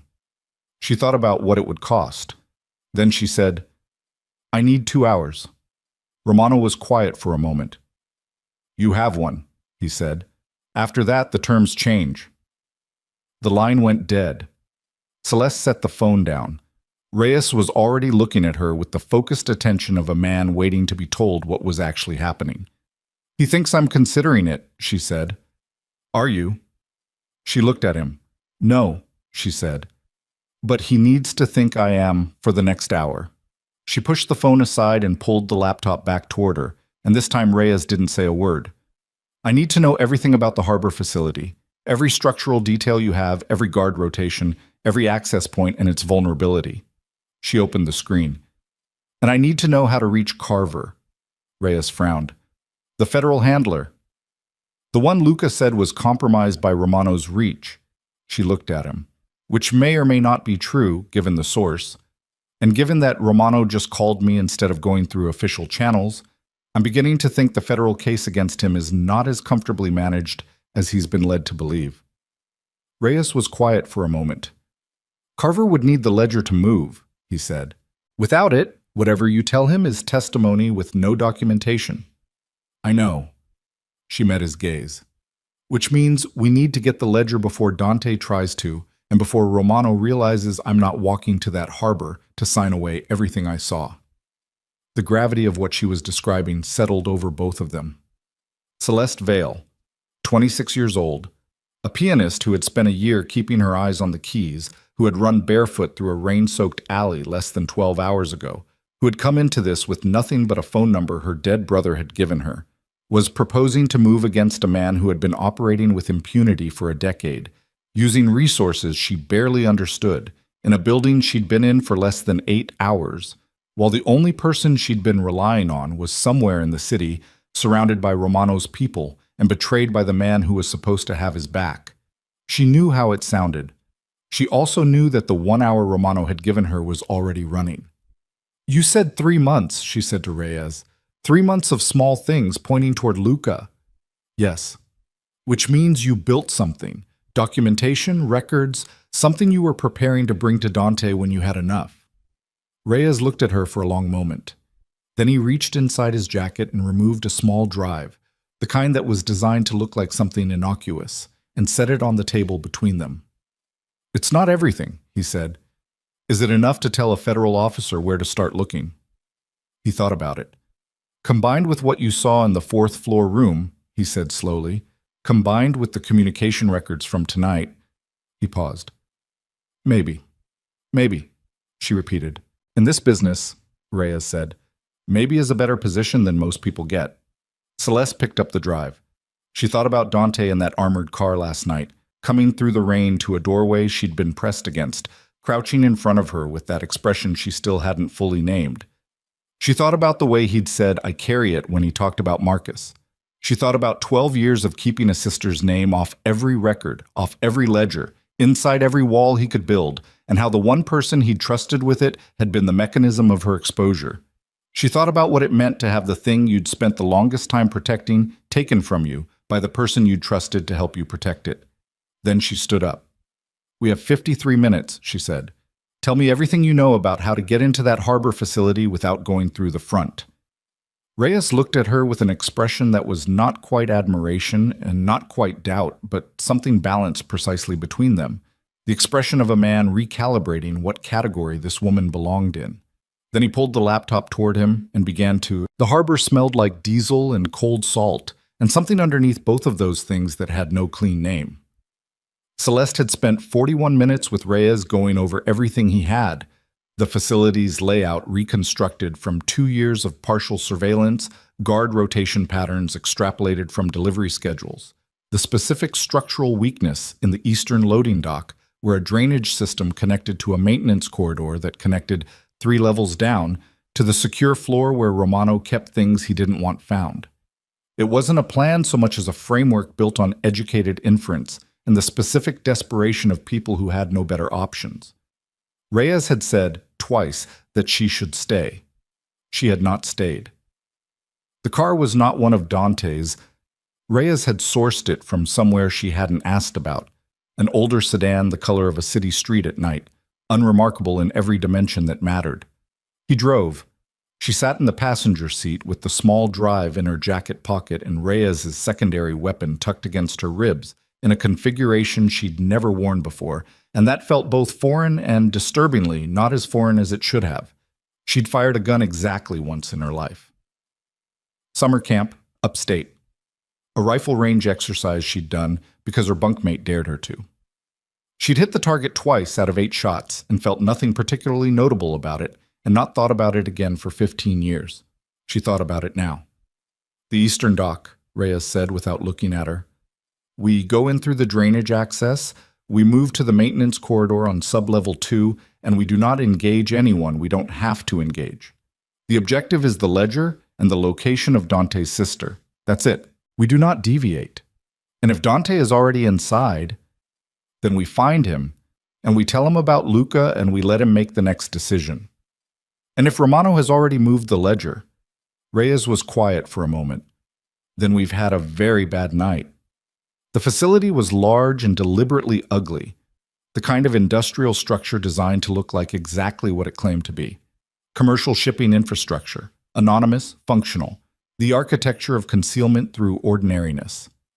3 buildings connected internally, surrounded by a perimeter fence that looked standard and wasn't. Reyes had identified 2 camera blind spots in his reconnaissance, and they moved through both of them in the rain, which had returned sometime in the last hour, lighter now but persistent, the city refusing to let the night end dry. The drainage access was exactly where Reyes had calculated. A grated panel in the concrete at the base of the eastern building's foundation, corroded enough at 2 of its 4 mounting bolts to give way under sustained pressure without tools. Reyes worked it with the focused quiet of a man who had done similar things in similar conditions, and Celeste crouched beside him with her back against wet concrete and her eyes on the perimeter and her heart doing something rhythmically unreliable in her chest. The panel came free. The space beyond it was not designed for human transit. It was approximately 18 inches wide and 4 feet tall, and it ran for about 30 feet before opening into the maintenance corridor proper, and it smelled comprehensively terrible. And Celeste went through it on her hands and knees behind Reyes without saying anything about any of those facts because there was nothing useful to say. The maintenance corridor was better. Taller, wider, lit by emergency strips along the floor that cast just enough pale green light to navigate by. Pipes ran overhead. The floor was concrete, dusty, not recently used. Reyes moved along the left wall with the deliberate placement of someone conscious of sound traveling through infrastructure, and Celeste matched his pace and his footfall pattern as closely as she could manage. Sublevel 2 was reached through a utility stairwell that descended from the corridor's far end. Reyes stopped at the stairwell door and listened for 15 seconds before opening it. She counted the seconds with him, which was the only way she could control the breathing that wanted to become louder than was safe. They went down. The sublevel smelled different, climate-controlled, cleaner, the particular quality of air in a space where someone had spent money. The lighting changed too. Not emergency strips, but actual overhead fixtures, recessed, set to a low operational level. The corridor here was narrower, and the doors along it were different from any door in the levels above, heavy, framed in steel, with electronic locks that pulsed with a faint amber light. "Third door," Reyes said, barely sound at all. They moved toward it. 15 feet from the third door, a man came around the far corner of the corridor. He saw them at the same moment they saw him. What happened in the next 4 seconds contained a compression of decision-making that Celeste's brain archived not as a sequence but as a single dense block. Reyes moving forward and left, the guard's hand going to the radio at his shoulder before going anywhere else, because communication before response was what training produced, Reyes reaching him before the radio keyed. The brief violent geometry of 2 people who both knew what they were doing occupying the same 3 feet of corridor. The guard went down. He went down quietly, which was the most important part. Reyes straightened. He was breathing harder. He looked at her once, a quick assessment. She was still standing. She nodded. They moved to the third door. The lock was keyed to biometrics that neither of them had, which had been the known problem with this approach from the beginning, and Reyes crouched in front of it with a device she hadn't seen before and worked it with a concentration that had no room in it for anything except the task. And Celeste stood behind him facing back down the corridor with her hand on the weapon she hadn't fired, and her eyes moving between the 2 directions from which someone could come. 90 seconds. The lock pulsed twice and shifted from amber to green. The door swung inward. The room beyond it was lit fully and it was occupied. Dante was in a chair against the far wall, not bound. His hands were at his sides, both visible, which meant the binding was something other than physical. 2 men stood at intervals in the room, both armed, both positioned with the practiced spacing of people who had been told to watch rather than interact. And behind a desk that occupied the room's center, with the ledger open in front of him and a phone in his hand and the expression of a man conducting business, was Nico Romano. Romano looked up when the door opened. He looked at Celeste. Then he looked at Reyes. Then he looked back at Celeste, and something in his expression shifted from calculation to something that was almost appreciation, the way a man could appreciate a move in a game even when it was made against him. You have 40 minutes left on your hour, he said. I'm not here to negotiate, Celeste said. Dante had gone very still in his chair. She didn't look at him yet. She kept her eyes on Romano because Romano was the room's actual axis, and she'd learned enough in the last 14 hours to understand that rooms had axes and that ignoring the axis was how people died. Then what are you here for? Romano said. I'm here because you have something that belongs to a federal investigation, she said. And I'm here because the man you've been using to run information about Dante's movements is not going to be useful to you much longer. And I want you to understand that before you make another decision based on intelligence that's about to stop being current. Romano leaned back in his chair. Luca, he said, not a question. You already know I know, she said. You would have expected that. What you didn't expect is that I'm here instead of running. She paused. Which means I have something you haven't accounted for. The two men in the room had shifted slightly at the sound of the door opening. Both were watching her and Reyes with the focused attention of professionals assessing threat level. She could feel that assessment happening, and she knew what it was arriving at. A woman with limited visible combat experience and a man who'd come in through a maintenance corridor versus two trained personnel in a controlled space. The math was not favorable, but math wasn't the only operative principle in the room. Where is she? Dante said. His voice was different from every other context she'd heard it in. Still controlled, but underneath the control something that had been stripped of its usual distance, raw in the specific way that raw meant real. East room, Romano said, without looking at him. His eyes stayed on Celeste. Comfortable, unharmed. He said it with the precision of a man who understood the value of the thing he was holding. She stays that way as long as this conversation remains productive. Then let's be productive, Celeste said. She reached into her jacket pocket and placed the small drive on the desk in front of Romano. Not close enough for him to take it easily, close enough for him to see it clearly. Romano looked at it. 3 months of Luca Serrano's communication records, she said. Every route he compromised, every meeting he sold, every piece of internal intelligence that moved from your operation to his and back again. She let that sit, including the communication from 11 months ago in which your arrangement with him was formalized, including the specific figure that changed hands. She paused. Including Senator Hale's name appearing in that arrangement. Romano's expression didn't change. The absence of change was itself a response. Hale authorized Luca, she continued. He needed someone inside Dante's organization who could ensure the ledger never reached federal hands. He needed it to look like Romano's network was being managed rather than prosecuted. And he needed the arrangement to be insulated from his own office by at least 2 layers. She held Romano's gaze. You were one of the layers. Luca was another, which means Hale has been playing you as much as he's been playing everyone else. The room was very quiet. Then Romano said, That's an interesting story. It's not a story, Celeste said. It's a file. And there are 2 copies of that file, one on that drive and one currently in transit to a federal officer named Carver, who has been building a case outside the compromised official channels. She paused. The copy going to Carver includes everything on that drive, plus my full testimony about what I saw on the 4th floor, plus Reeves. Romano looked at her for a long moment. You've been busy, he said. I had 53 minutes. Something moved in Romano's expression. Not respect. He wasn't structured for respect in any direction that didn't serve him, but a recalibration. The reassessment of a variable that had been undervalued. Then he looked at Dante. Your civilian, he said, is more trouble than you calculated. Dante looked at Celeste for the first time since she'd come through the door. The look lasted only a second, but it covered significant ground. Then he looked at Romano. Give me my sister, he said. Give me the ledger.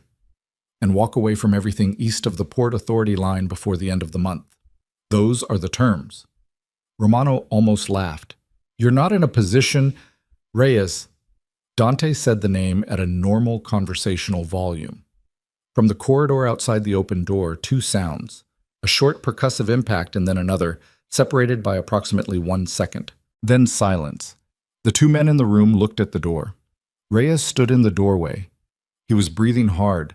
His forearm was bleeding through the jacket from the earlier cut. But he was standing, and the corridor behind him was not producing the sounds of anyone coming to restore the situation. The room's math had changed. Romano looked at the door. He looked at Reyes. He looked at Dante, still in the chair, hands visible, with the expression of a man who had been waiting for a specific moment and had correctly identified its arrival. "There are 12 more men in this building," Romano said. "9, Dante said. "You moved 3 to the hospital this morning. One of the 9 is currently in a drainage access corridor. That leaves 8, 2 of whom are with your asset in the East Room and are not going to abandon that position to come help you, which means 6 are distributed between the upper levels and the dock." He paused. "Reyes has people on the dock." Romano looked at Dante. "When did you—" "The communication relay went down 40 minutes before I left the building," Dante said. "I knew someone cut it. I knew the route was burned. I moved anyway because moving was the only thing that made the leak show itself clearly." Something in his expression that was almost cold enough to be called nothing. "I needed to know who." Romano was quiet. "Luca," Dante said. The name landed in the room with the weight of something that had been carried a long time. "It'll be difficult for you," Romano said, knowing it was him. "Yes," Dante said simply. The admission was so unguarded that it changed the temperature of the room by several degrees. Romano looked at him with something that was not sympathy. Romano didn't manufacture sympathy, but was perhaps the recognition of one man in pain by another man who understood structurally what that meant. Then Romano looked at the ledger on his desk. He looked at it for a long moment. Celeste watched him and understood what was happening. Romano was running numbers. Not the numbers of this room, not the immediate tactical arithmetic, but the longer calculation. The federal file in transit to Carver, the drive on his desk, the testimony of a living witness who had seen Reeves on the floor of his own building, Hale's exposure, Luca's exposure. The structure of what he'd built was not simply being threatened. It was being described in specific detail to people who could act on the description. Running was a possibility. Romano had resources she couldn't see, channels she didn't know, the infrastructure of a man who had been preparing exits for years. But he was also 61 years old and had been building this specific empire for 2 decades. And some men reached a point where the empire and the self became indistinguishable, and losing one meant something that running couldn't actually solve. "The East Room," Romano said finally. He pressed a button on the desk. "Take them to the East Room." The instruction went somewhere she couldn't see. A minute passed. Then through the open door she heard footsteps in the corridor. Different footsteps, lighter, accompanied by a low voice saying something reassuring in a tone she recognized as the tone people used when they were walking someone who was frightened. A woman appeared in the doorway. She was in her late 20s, dark-haired, with Dante's angular bone structure softened into something less severe. She looked at the room with the expression of someone who had been frightened for hours and was now in the process of learning whether the fear was over. Her eyes found Dante. Something broke open in his face. He stood up from the chair, standing up with the particular quality of a man who has been very still for a long time and is reclaiming motion carefully, and crossed the room to her and put his hands on her shoulders and looked at her with an expression that Celeste had not seen on him before and would not have predicted. The sister said his name. Just his name. Then she pressed her forehead against his chest, and he held the back of her head with one hand, and the expression on his face was the expression of a man putting down something he had been carrying for a very long time and finding out that the putting down was its own kind of pain. Celeste looked away. She looked at Romano. Romano was looking at the ledger. "This ends tonight," she said quietly. Romano glanced at her. "It ends tonight for me," he said. "The ledger goes to your federal officer. The case moves. The names in those columns become very uncomfortable people for a period of time." He turned the ledger's cover closed with one hand, a slow, deliberate motion. But networks don't end because their current manager is removed. They migrate, they reconstitute. The infrastructure I built will be operating under different management inside 18 months. "Then we build something that makes it harder for the next one," Celeste said. Romano looked at her for a long moment. "You're not a civilian," he said. "Not an insult. An observation." "I was," she said. She picked up the drive from the desk. Then Dante was beside her. She didn't hear him cross the room. He simply arrived in her peripheral vision, and she looked at his face, and what was in it was not the controlled remoteness she'd been reading and misreading all night. It was something more direct than that, something that had been sitting underneath the controlled remoteness and had found, in the specific geography of this moment, a surface. "You came," he said. Quiet. The words were a mirror. She'd said the same thing to him in the alley, standing in a padlocked doorway in the rain with blood on her feet and his flashlight in her face. "You came." She looked at him. "You came first," she said. Something crossed his face that she didn't try to name. Then his phone rang. Not the compromised device, the secondary line. And he answered it, and his expression went from whatever it had briefly been back to operational in the time it took for 3 words to come through the line. He lowered the phone. "Luca is gone," he said. Reyes looked up from the doorway. "Left the building 40 minutes ago," Dante continued. "Took a vehicle and 2 men and moved south, which means he knows the relay went down. Which means he knows I moved anyway." He paused. "Which means he's running." Romano, still seated at his desk, said, "He'll go to Hale." Everyone in the room processed that simultaneously. Luca running to the senator, Luca who had 3 months of Dante's internal operations in his head, who knew every asset and every channel and every pressure point, presenting himself to Hale as the only man who could tell them exactly how much damage the evening had done and how to contain it. "If Hale gets ahead of this," Reyes started. "He doesn't," Dante said. He looked at Celeste. "The copy going to Carver. How long?" "I sent it before we came in," she said. 40 minutes ago. Reyes's file plus a written statement from me. It went to a secondary address Reyes confirmed is clean." She paused. "It's either there already or—" Dante's phone rang again. He looked at the screen. Then he held it out to Celeste. The name on the screen was Carver. She took the phone. "Miss Vale?" The voice was tired and precise, the voice of a man who had been working for a long time on something that kept not quite closing. "I received your package 11 minutes ago. I want to confirm. The witness account, the communication records, the financial documentation. You understand what you've given me?" "Yes," she said. "And you understand that once I move on this, the protection available to you through—" He paused delicately. "Through informal channels becomes significantly more complicated." She looked at Dante. He was watching her with an expression she was beginning to understand as the expression he wore when he was genuinely uncertain of an outcome. "I understand," she said into the phone. "Then I need you to do something for me," Carver said. "I need you to stay exactly where you are and not allow anyone in that room to move the ledger until my people arrive. How long do I need?" Celeste looked at Romano. Romano looked at her. Something passed between them that was not alliance and not trust, but was perhaps the mutual recognition of 2 people who had looked at the same set of facts and arrived, by different routes, at the same conclusion about what had to happen next. "How long do you need?" she said again. And Romano, who had spent 20 years building an empire on the principle that he answered to no one, looked at the closed ledger on his desk and said, "Tell him 20 minutes. 20 minutes. Celeste relayed it, Carver confirmed. The line went dead. She handed the phone back to Dante. The room was very still. Dante's sister had moved to stand near the far wall, watching everything with the wide-eyed, composed quality of someone who had grown up adjacent to this world and understood its grammar without having chosen to learn it. Reyes was in the doorway, breathing steadily, his bleeding arm wrapped in something improvised. Romano sat at his desk with his hands folded and his empire collapsing around him in a way that would take months to fully manifest, but had already, in this room, in this hour, been made irreversible.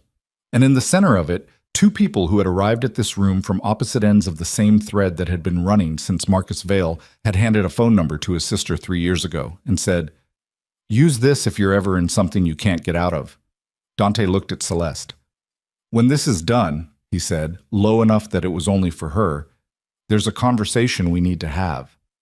"I know," she said, "about Marcus, about the 3 years, about what I should have done differently."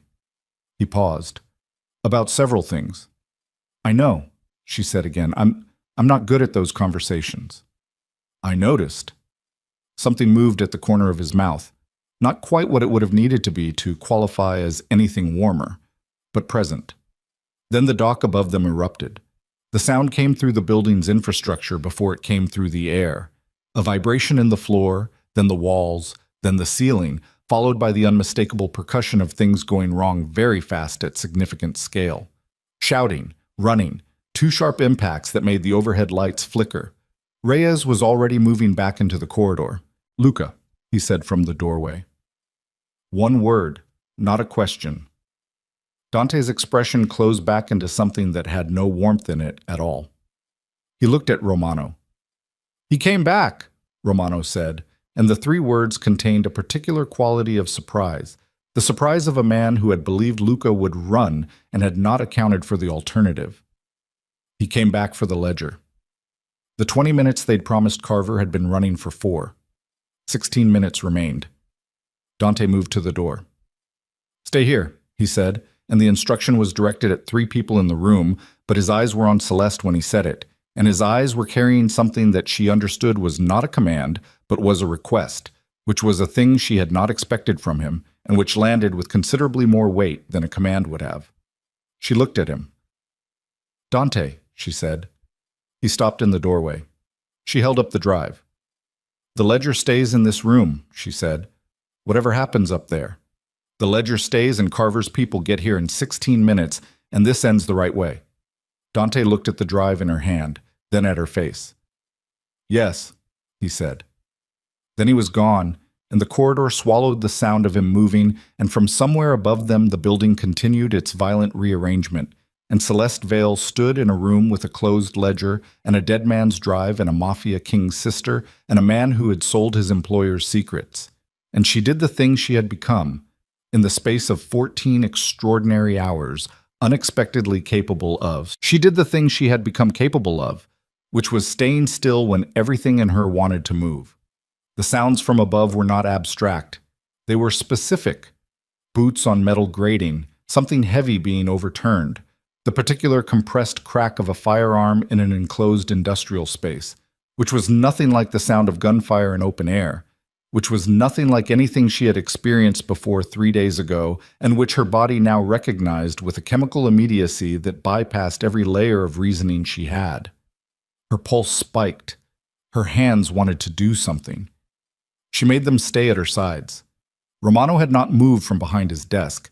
His sister, Dante's sister, Elena, she'd heard Reyes use the name once in the corridor, stood near the far wall with her arms crossed and her jaw set, and Celeste could see in her posture the specific quality of a person who had grown up waiting for sounds like these to resolve in one direction or another, and had learned over years to wait without performing the waiting. The man Romano had positioned at the door, one of the two who hadn't gone to the East Room, looked at Romano. Romano made a small motion with one hand. The man stayed where he was. 11 minutes. Celeste knew because she'd been counting from the moment Dante left the room, measuring the distance between now and Carver's arrival with the same mechanical precision she used to count bars during a performance, the internal metronome that kept functioning regardless of what the rest of her was doing. 11 minutes was a long time when the building above you was in the process of deciding something violent. She looked at Romano. "How many men does Luca have?" she said. Romano considered whether to answer. He appeared to decide that the answer didn't advantage anyone in particular. "He left with 2, Romano said. "He has relationships I'm not fully aware of. Could be more waiting." He paused. "Luca Serrano has been building something for longer than Dante realizes. The 3 months on your drive, that's the surface." Celeste looked at him. "How long?" she said. 2 years, Romano said. "Perhaps slightly longer." He said it with the tone of a man delivering information he'd been holding for a different moment and had now decided to spend. "Luca approached me, not the other way. He had terms, conditions, a specific vision for what he wanted out of the arrangement.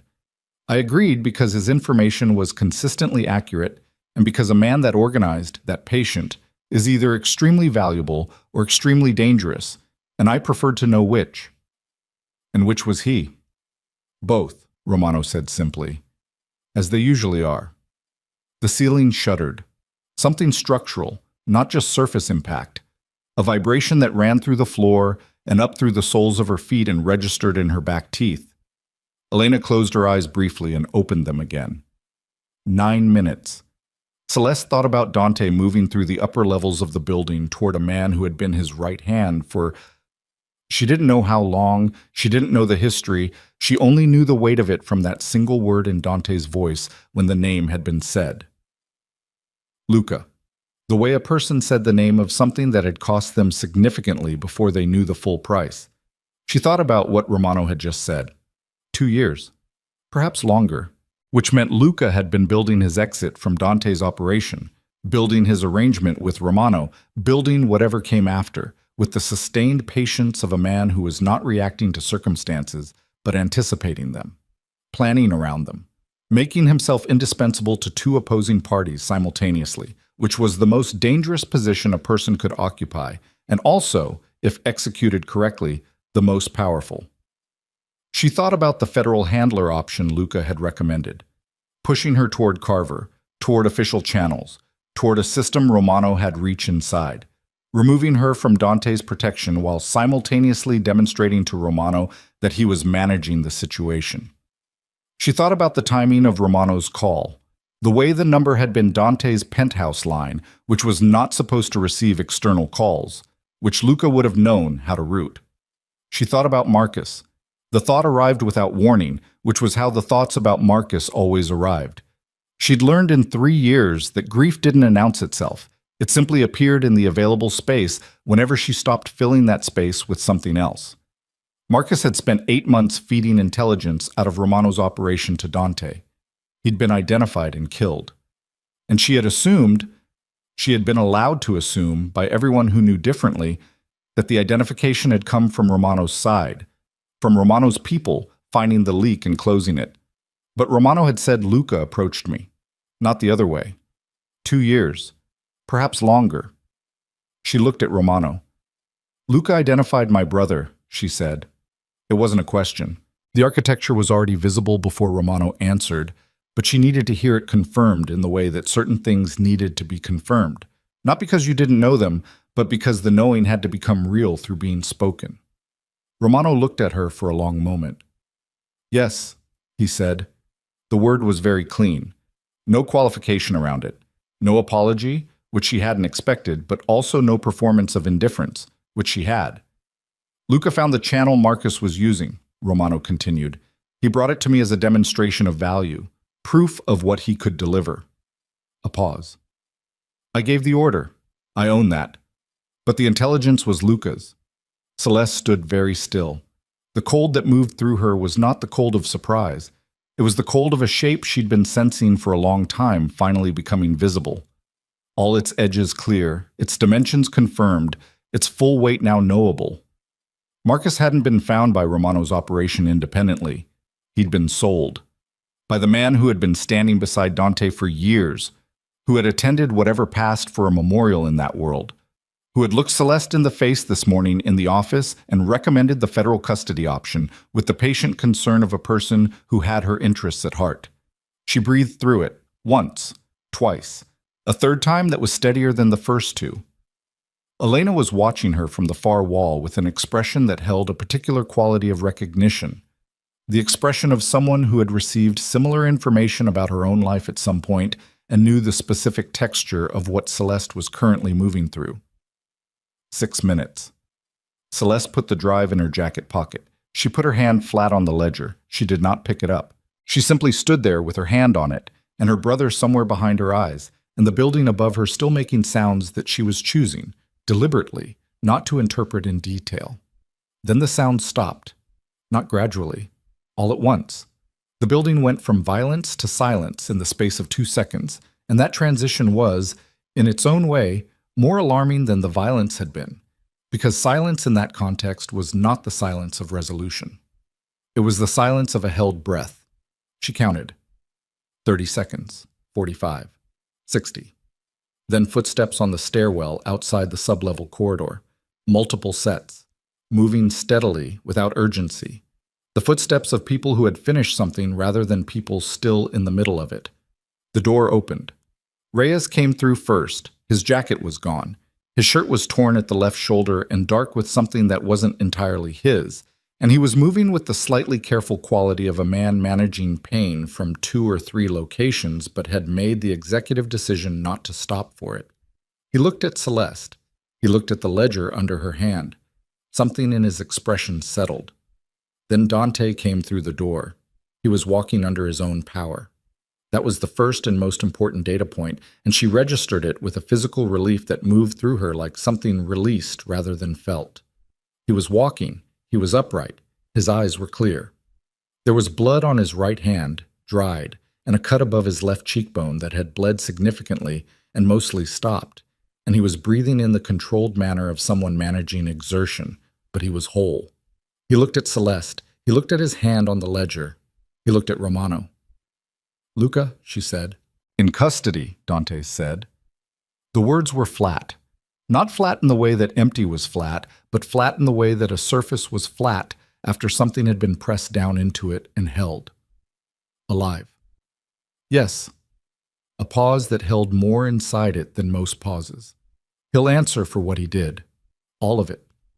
He didn't look away from her when he said it, and she understood that the all of it was not about Romano's operation or federal charges or the architecture of betrayal.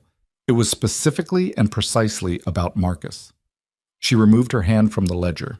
Then the stairwell door opened again, and 3 men in tactical gear came through it with federal credentials visible on their chests, and behind them a man in his 50s in a dark overcoat who moved with the tired urgency of someone who had been waiting for this moment for 2 years and had not allowed himself to fully believe it was coming. Carver. He looked at the room with the eyes of a man doing rapid inventory. The ledger, Romano, Dante, Celeste. He stopped on Celeste. "Miss Vale," he said. "Mr. Carver," she said. He crossed to the desk. He looked at the ledger. He looked at it the way a person looked at something they'd been told existed for years, something they'd built entire infrastructure around acquiring, and had privately allowed themselves to believe might be apocryphal. Then he reached into his coat and produced a pair of examination gloves and put them on with the precise motions of a man who had been waiting a long time to be careful with this specific object. He opened the ledger. He read for approximately 90 seconds without speaking. Then he closed it and looked at Romano. Romano looked back at him with the expression of a man who had already completed his calculation and arrived at his position and was waiting for the formalities to catch up. "Nicholas Romano," Carver said, "I've been looking forward to this." "I imagine you have," Romano said. Carver looked at one of the tactical personnel. A nod. The personnel moved toward Romano's desk. Romano stood. He did it slowly, without drama, with the deliberate quality of a man choosing how to occupy the final moments of a long chapter. He straightened his jacket. He looked at the ledger one more time. Then he looked at Celeste. "I meant what I said," he told her. "You're not a civilian." "Not anymore," she agreed. Then Romano walked toward the federal personnel, and his empire walked with him in the specific sense that empires walked with their architects. Not in the structure, not in the money, not in the networks that would indeed reconstitute under different management within 18 months, but in the particular way a man carried 20 years of choices in his body, in his posture, in the angle of his chin, and what it looked like when he decided to carry them out of a room without ceremony. She watched him go.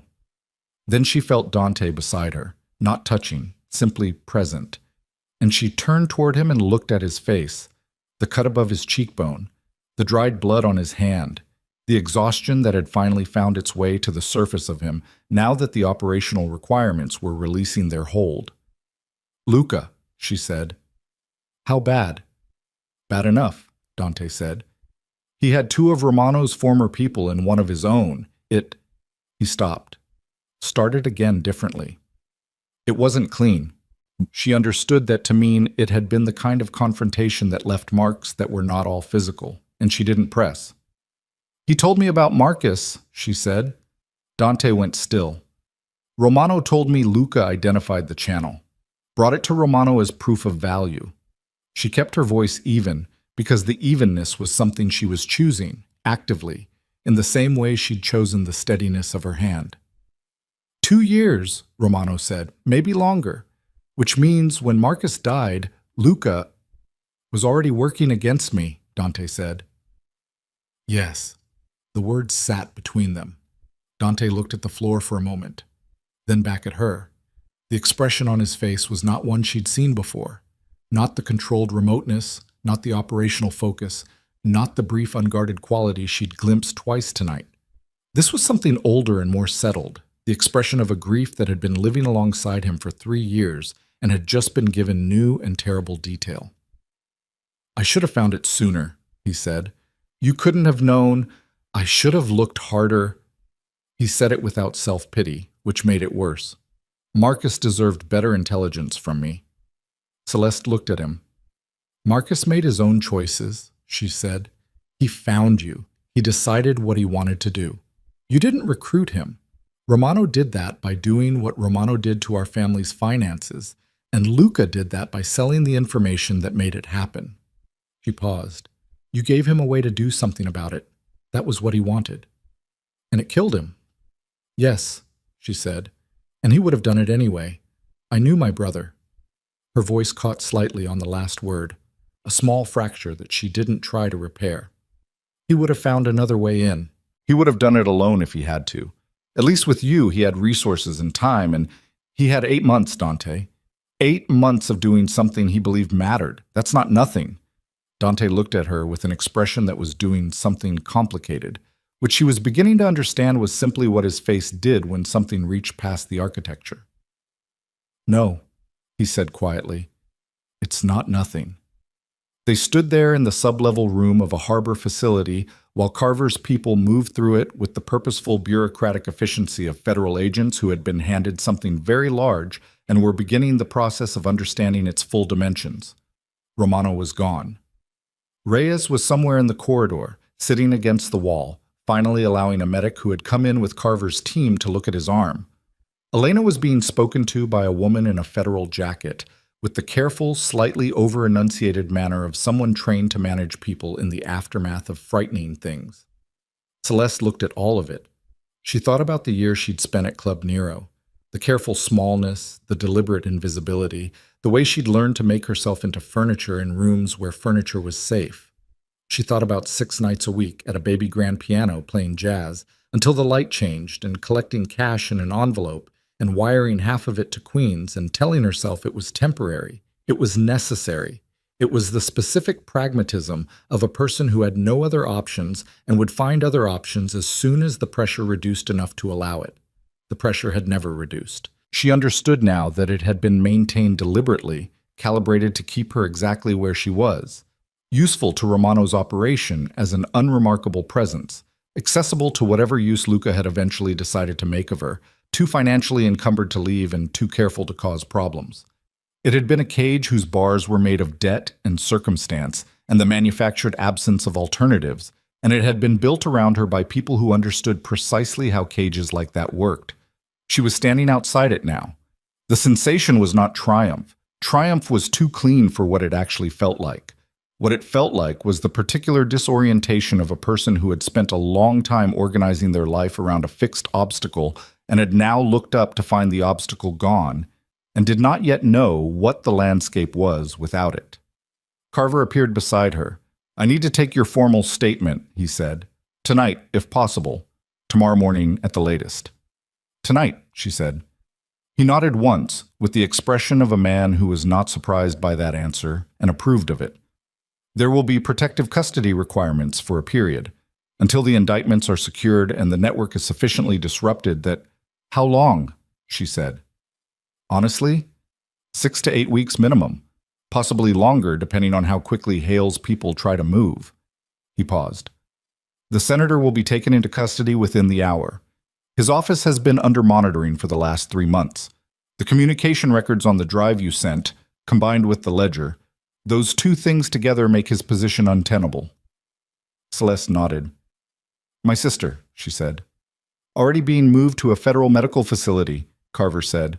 She'll have everything she needs. I can arrange for you to see her tomorrow. She closed her eyes briefly. The relief was physical.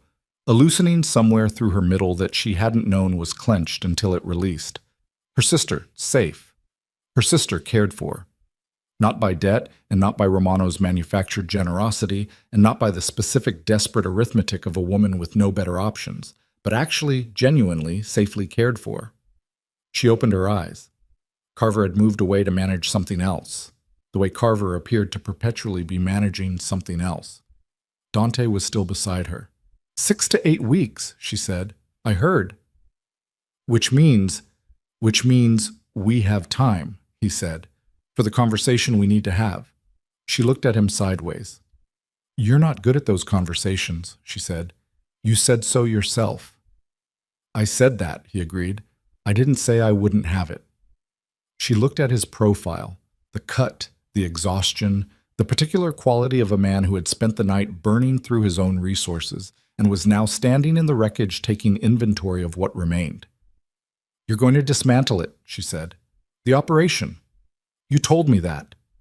Before Romano, before any of this, you said you were considering it. Dante was quiet for a moment. Parts of it, he said. The parts that can be unwound without consequences, I'm not willing to create. He paused. It's not simple. I know. It takes time. I know that too. And it requires... He stopped. She waited. It requires wanting something different enough that the cost of changing is less than the cost of not changing, he said. She looked at him. He looked back. That sounds like something you've been thinking about for a while, she said. Since approximately 3 a.m, he said, when a woman I'd never met looked at me from a doorway in the rain and asked why I came. Celeste was quiet. The harbor outside was beginning to fill with sound, federal vehicles, the particular crackle of official radio communication, the distant procedural sounds of an operation being systematically documented and dismantled. The city was doing what it always did, which was continuing. I need to ask you something, she said. Yes. Marcus's number, the emergency line. He gave it to me 2 years before he started working for you.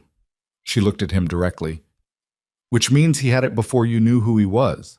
Which means you had the number in a system that anyone could theoretically find if they knew where to look. She paused. How did Marcus find it? Dante met her gaze. Marcus found Reyes, he said. 3 years before he approached me directly. Reyes was doing logistics work that brought him into contact with a group Marcus was connected to through the community work your brother did, the youth program on the Lower East Side. Celeste went very still. She knew the program. She'd been there once, briefly, had seen Marcus in that context. Easy, present, the version of her brother that emerged in rooms full of people who needed something from him and whom he gave it to without accounting for the cost. Marcus asked Reyes about options, Dante continued. Reyes gave him the number, not on my instruction, on his own judgment, which he told me about afterward.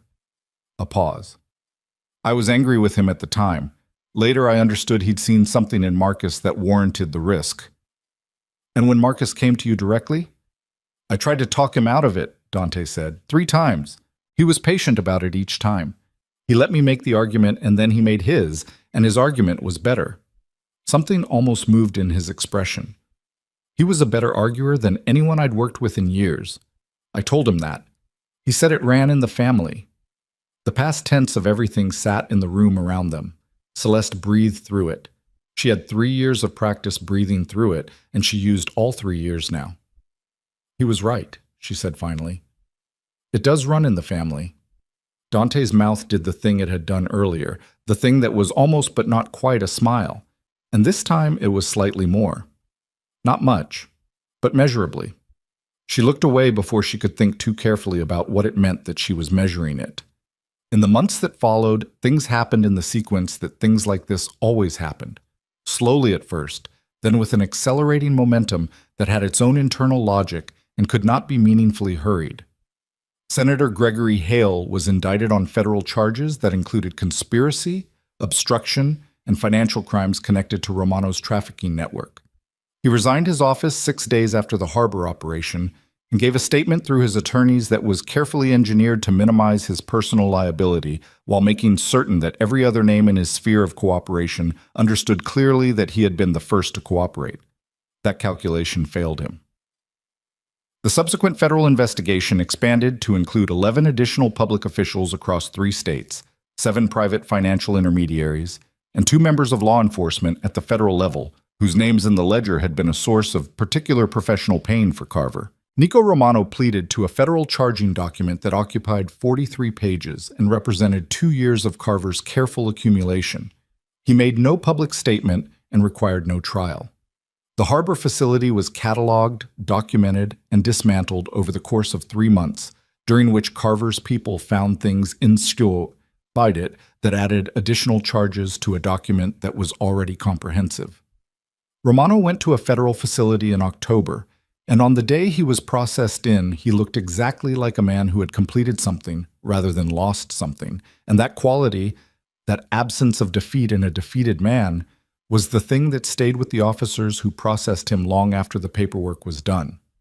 Luca Serrano's case was more complicated. The complications were not legal.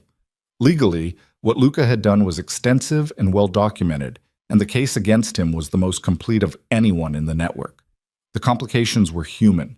The complications were the nature of a betrayal that had lasted 2 years, and possibly longer, conducted by a person who had sat beside Dante in every operational decision of that period, who had helped construct the strategies being undermined, who had looked at the face of Marcus Vale's sister across a penthouse table and recommended she be removed from the situation with the practiced concern of a man who had been performing concern for a very long time.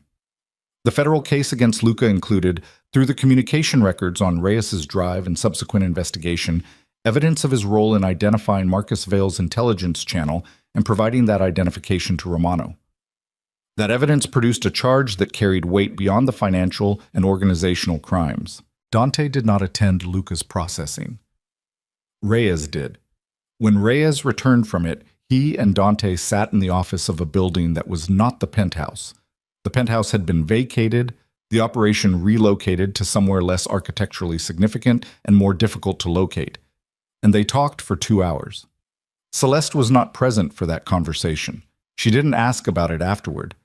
She understood it to be the kind of conversation that happened once and didn't require witness. What she did see, 3 weeks after the harbor, was Dante standing in the kitchen of a smaller apartment that was a temporary arrangement while the protective custody requirements were still in effect, making coffee badly and looking out the window at a street that did not have a view of anything in particular, and she understood from the specific quality of his stillness that he was somewhere inside the Luca architecture. The 2 years that kept opening into additional 2 years, the more carefully he looked, and she crossed the kitchen and stood beside him and didn't say anything. He looked at her. "It's strange," he said. "When someone does something unforgivable for long enough, the strange part isn't the unforgivable thing. It's all the regular days in between, the ordinary moments, the conversations that were real even when the person having them wasn't." Celeste thought about that. "Maybe they were both," she said, "real and not real. People aren't one thing all the way through." Dante considered this. "That's generous," he said. "It's not generous," she said. "It's just what I believe. People carry multiple things simultaneously. Sometimes the things are incompatible with each other, and they live with that incompatibility for years." She paused. "You know that better than anyone." He looked at her sideways. "Is that about me?" "It's about everyone," she said, "including you." He turned back to the window. "I've been making calls," he said, "to people I owe things to, debts that aren't financial, decisions I made that produced outcomes that deserve acknowledgement." He paused. "It's slow work." "I know," she said. "I'm not going to pretend it has a clean ending. I'm not asking for clean. There are things in what I built that can't be unwound without consequences that are worse than the thing itself," he said. "I'm being honest with you about that. I know. And there are things that can be unwound that I'm committed to unwinding, but it takes time and it takes—" He stopped. "It takes wanting something different." She looked at him. He turned from the window and looked back at her. And in the kitchen of an unremarkable apartment in a city that had been trying to destroy her for the better part of 2 weeks, she could see in his face the things she'd been watching develop across the length of an extraordinary night. The slow, painful, entirely voluntary work of a man in the process of becoming someone who could be in a room with another person without the armor on. It was not a clean or comfortable thing to watch. It was one of the most human things she'd seen. "The conversation," she said. "Which one?" "The one you said you weren't good at." He was quiet for a moment. "Which part do you want to start with?" he said. "Marcus," she said. "Yes." "And then the 3 years." "Yes." "And then," she said, "we'll see." Dante nodded once. He looked at her with the direct, unguarded quality that appeared when the architecture dropped, which it was doing more often now, which she had stopped trying not to notice. "All right," he said. They stood in a small kitchen with bad coffee and a window that overlooked nothing and the long work of everything that came next still ahead of them. And outside, the city continued in its enormous way. Sirens somewhere in the middle distance, the sustained low roar of 10 million people living their lives with all the noise and damage and ordinary grace that entailed. And neither of them were the people they'd been 14 hours before the night that changed everything. And neither of them were yet fully the people they were in the process of becoming. And that space between the unfinished, imperfect, costly, necessary space between was where they stood. Celeste picked up her coffee cup. She looked out at the street below. Snow had started again. Light, unhurried, settling on surfaces without insistence. The city received it the way the city received everything, without slowing down, without acknowledgement, simply incorporating it into the ongoing fact of itself. She thought about Marcus. She would think about Marcus for the rest of her life. She had made her peace with that, or was making her peace with it, which was the more accurate description of a process that didn't end so much as become manageable, became something she could carry without it determining every room she entered.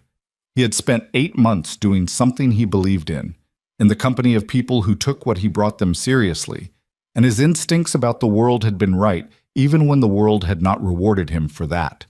She would carry that. She would carry it alongside the grief, and alongside the anger that had its own separate timeline, and alongside the complicated things she felt about a man who was standing 6 inches to her left, making bad coffee in a temporary kitchen, and trying, in the clumsy and specific way of people who didn't have much practice trying, to be different. She thought about her sister, who was sleeping in a federal medical facility, in a room that was clean and quiet and monitored by people who answered to someone Celeste had verified, whose medical care was now real and not manufactured by a system designed to hold her in place, who had looked at Celeste through a phone screen 2 days ago and said, "You look different," and Celeste had said, "I am different," and her sister had looked at her for a long moment and said, "Okay," and then asked when she could come home. She didn't have an answer for when. She was working on an answer for when. She turned and looked at Dante beside her. He was watching the snow. "There are things I need to do," she said. "Separate from you. Separate from all of this. My sister, my work, whatever comes next for me professionally. I need to build that from something real rather than from something I backed into out of necessity." "Yes," he said, "which means I'm not—" She paused, organizing what she was actually trying to say. "I'm not staying in your orbit because I have no other orbit. That's not what this is." Dante looked at her. "I know," he said. "I want you to know that I know that," she said. "That I'm choosing to be here, in whatever way here means, because I'm choosing it. Not because the circumstances left me no alternative." Something moved through his expression, slow and considered. "The circumstances left you plenty of alternatives," he said. "You chose the hard ones every time." He paused. "Including the one that involved coming into an active operational situation through a drainage corridor with a civilian sidearm and an hour's preparation." She felt something loosen in her chest. "I had Reyes," she said. "Reyes told me what you did," Dante said. "In that room, while I wasn't there. The drive, the ledger, Romano." His voice was even, but underneath it, she could hear the thing that was not even. "You held everything together." "I had 53 minutes and no better option," she said. "You had every option," he said. "You had Carver's number. You had the federal contact. You could have walked out of the building and into protective custody and let everything else play out without you." He held her gaze. "You chose not to." She thought about why she'd chosen not to. She thought about the drainage corridor, the smell of it, The cold weight of Reyes's secondary weapon against her ribs, the specific clarity of a person who has identified what they're willing to do and what they're not and found, in that identification, something that resembled a self they could actually inhabit. She thought about standing at the desk with her hand on the ledger, and the sounds of violence in the building above her, and the drive in her jacket pocket, and the 20 minutes running down, and the feeling that had been present in her through all of it. Not courage, which was too simple and too heroic, but something more functional than courage, something closer to the recognition that this was the room she was in and she was the person in it and the work required doing. "I didn't want to wait anymore," she said. "I spent a year waiting in that casino. I spent 3 years waiting for the financial situation to change. I spent a lifetime being the careful one, the one who kept her head down and didn't cause problems and waited for the circumstances to improve." She paused. "I'm done waiting." Dante looked at her for a long moment. Then he said, "Good." One word, the same weight as the first word she'd ever heard from him, on a phone line in a rain-soaked subway entrance, with gunshots cracking concrete beside her head. Talk. One word that had contained within it everything that followed. Good. One word that did the same. She turned back to the window. Outside, Manhattan continued to exist in its relentless, unbeautiful, extraordinary way. The snow settling and being absorbed and settling again, the city receiving it without ceremony, the street below populated with people moving through their Friday morning with the brisk, purposeful quality of people who had things to do and places to be and lives that extended in both directions from this particular moment. Somewhere in that city, a federal investigation was in its early stages and would take years. Somewhere in it, a senator was sitting in a room with lawyers trying to manage the unmanageable. Somewhere in it, Lucas Serrano was in a facility learning what the patience of 2 years of careful betrayal had ultimately purchased him. Somewhere in it, Reyes was probably doing something quiet and competent and necessary. Somewhere in it, Elena DeLuca was having the particular conversation with her brother that siblings had after surviving things together. Difficult, necessary, the kind that cleared air that had been needing to be cleared for longer than the immediate crisis. Somewhere in it, a woman's sister was sleeping in a clean room and would wake up and ask again when she could come home. And the answer to that question was becoming gradually real. Celeste drank her bad coffee. She felt the weight of the last 14 hours in her body, in the specific exhaustion of muscles that had been running on adrenaline for too long, in the cut on her arm and the bruising at her wrist and the soles of her feet that were still tender under their bandaging, in the particular heaviness behind her eyes that came from a night that had required everything and given back something she was still taking the full measure of. She was alive. Her sister was alive. Marcus was still gone and would always be gone, and the shape of that absence would be with her always. But what he'd done with the time he'd had was real and documented and known, and the people who had taken him had answered for it or would answer for it. And that was not justice in any clean sense of the word. But it was something, and something she had learned was not nothing. She set down the coffee cup. She looked at Dante. He was looking at her with the expression she had stopped trying to fully decode and had started simply receiving, the expression that was doing something quiet and significant and was not going anywhere. "The conversation," she said. "Yes," he said. "Start with Marcus," she said. "Yes," he said again. And outside the snow kept falling, light and unhurried, over a city that never stopped. And inside a small kitchen in a temporary place neither of them would be living in by spring. Two imperfect people with significant histories and incomplete futures sat down at a table and began.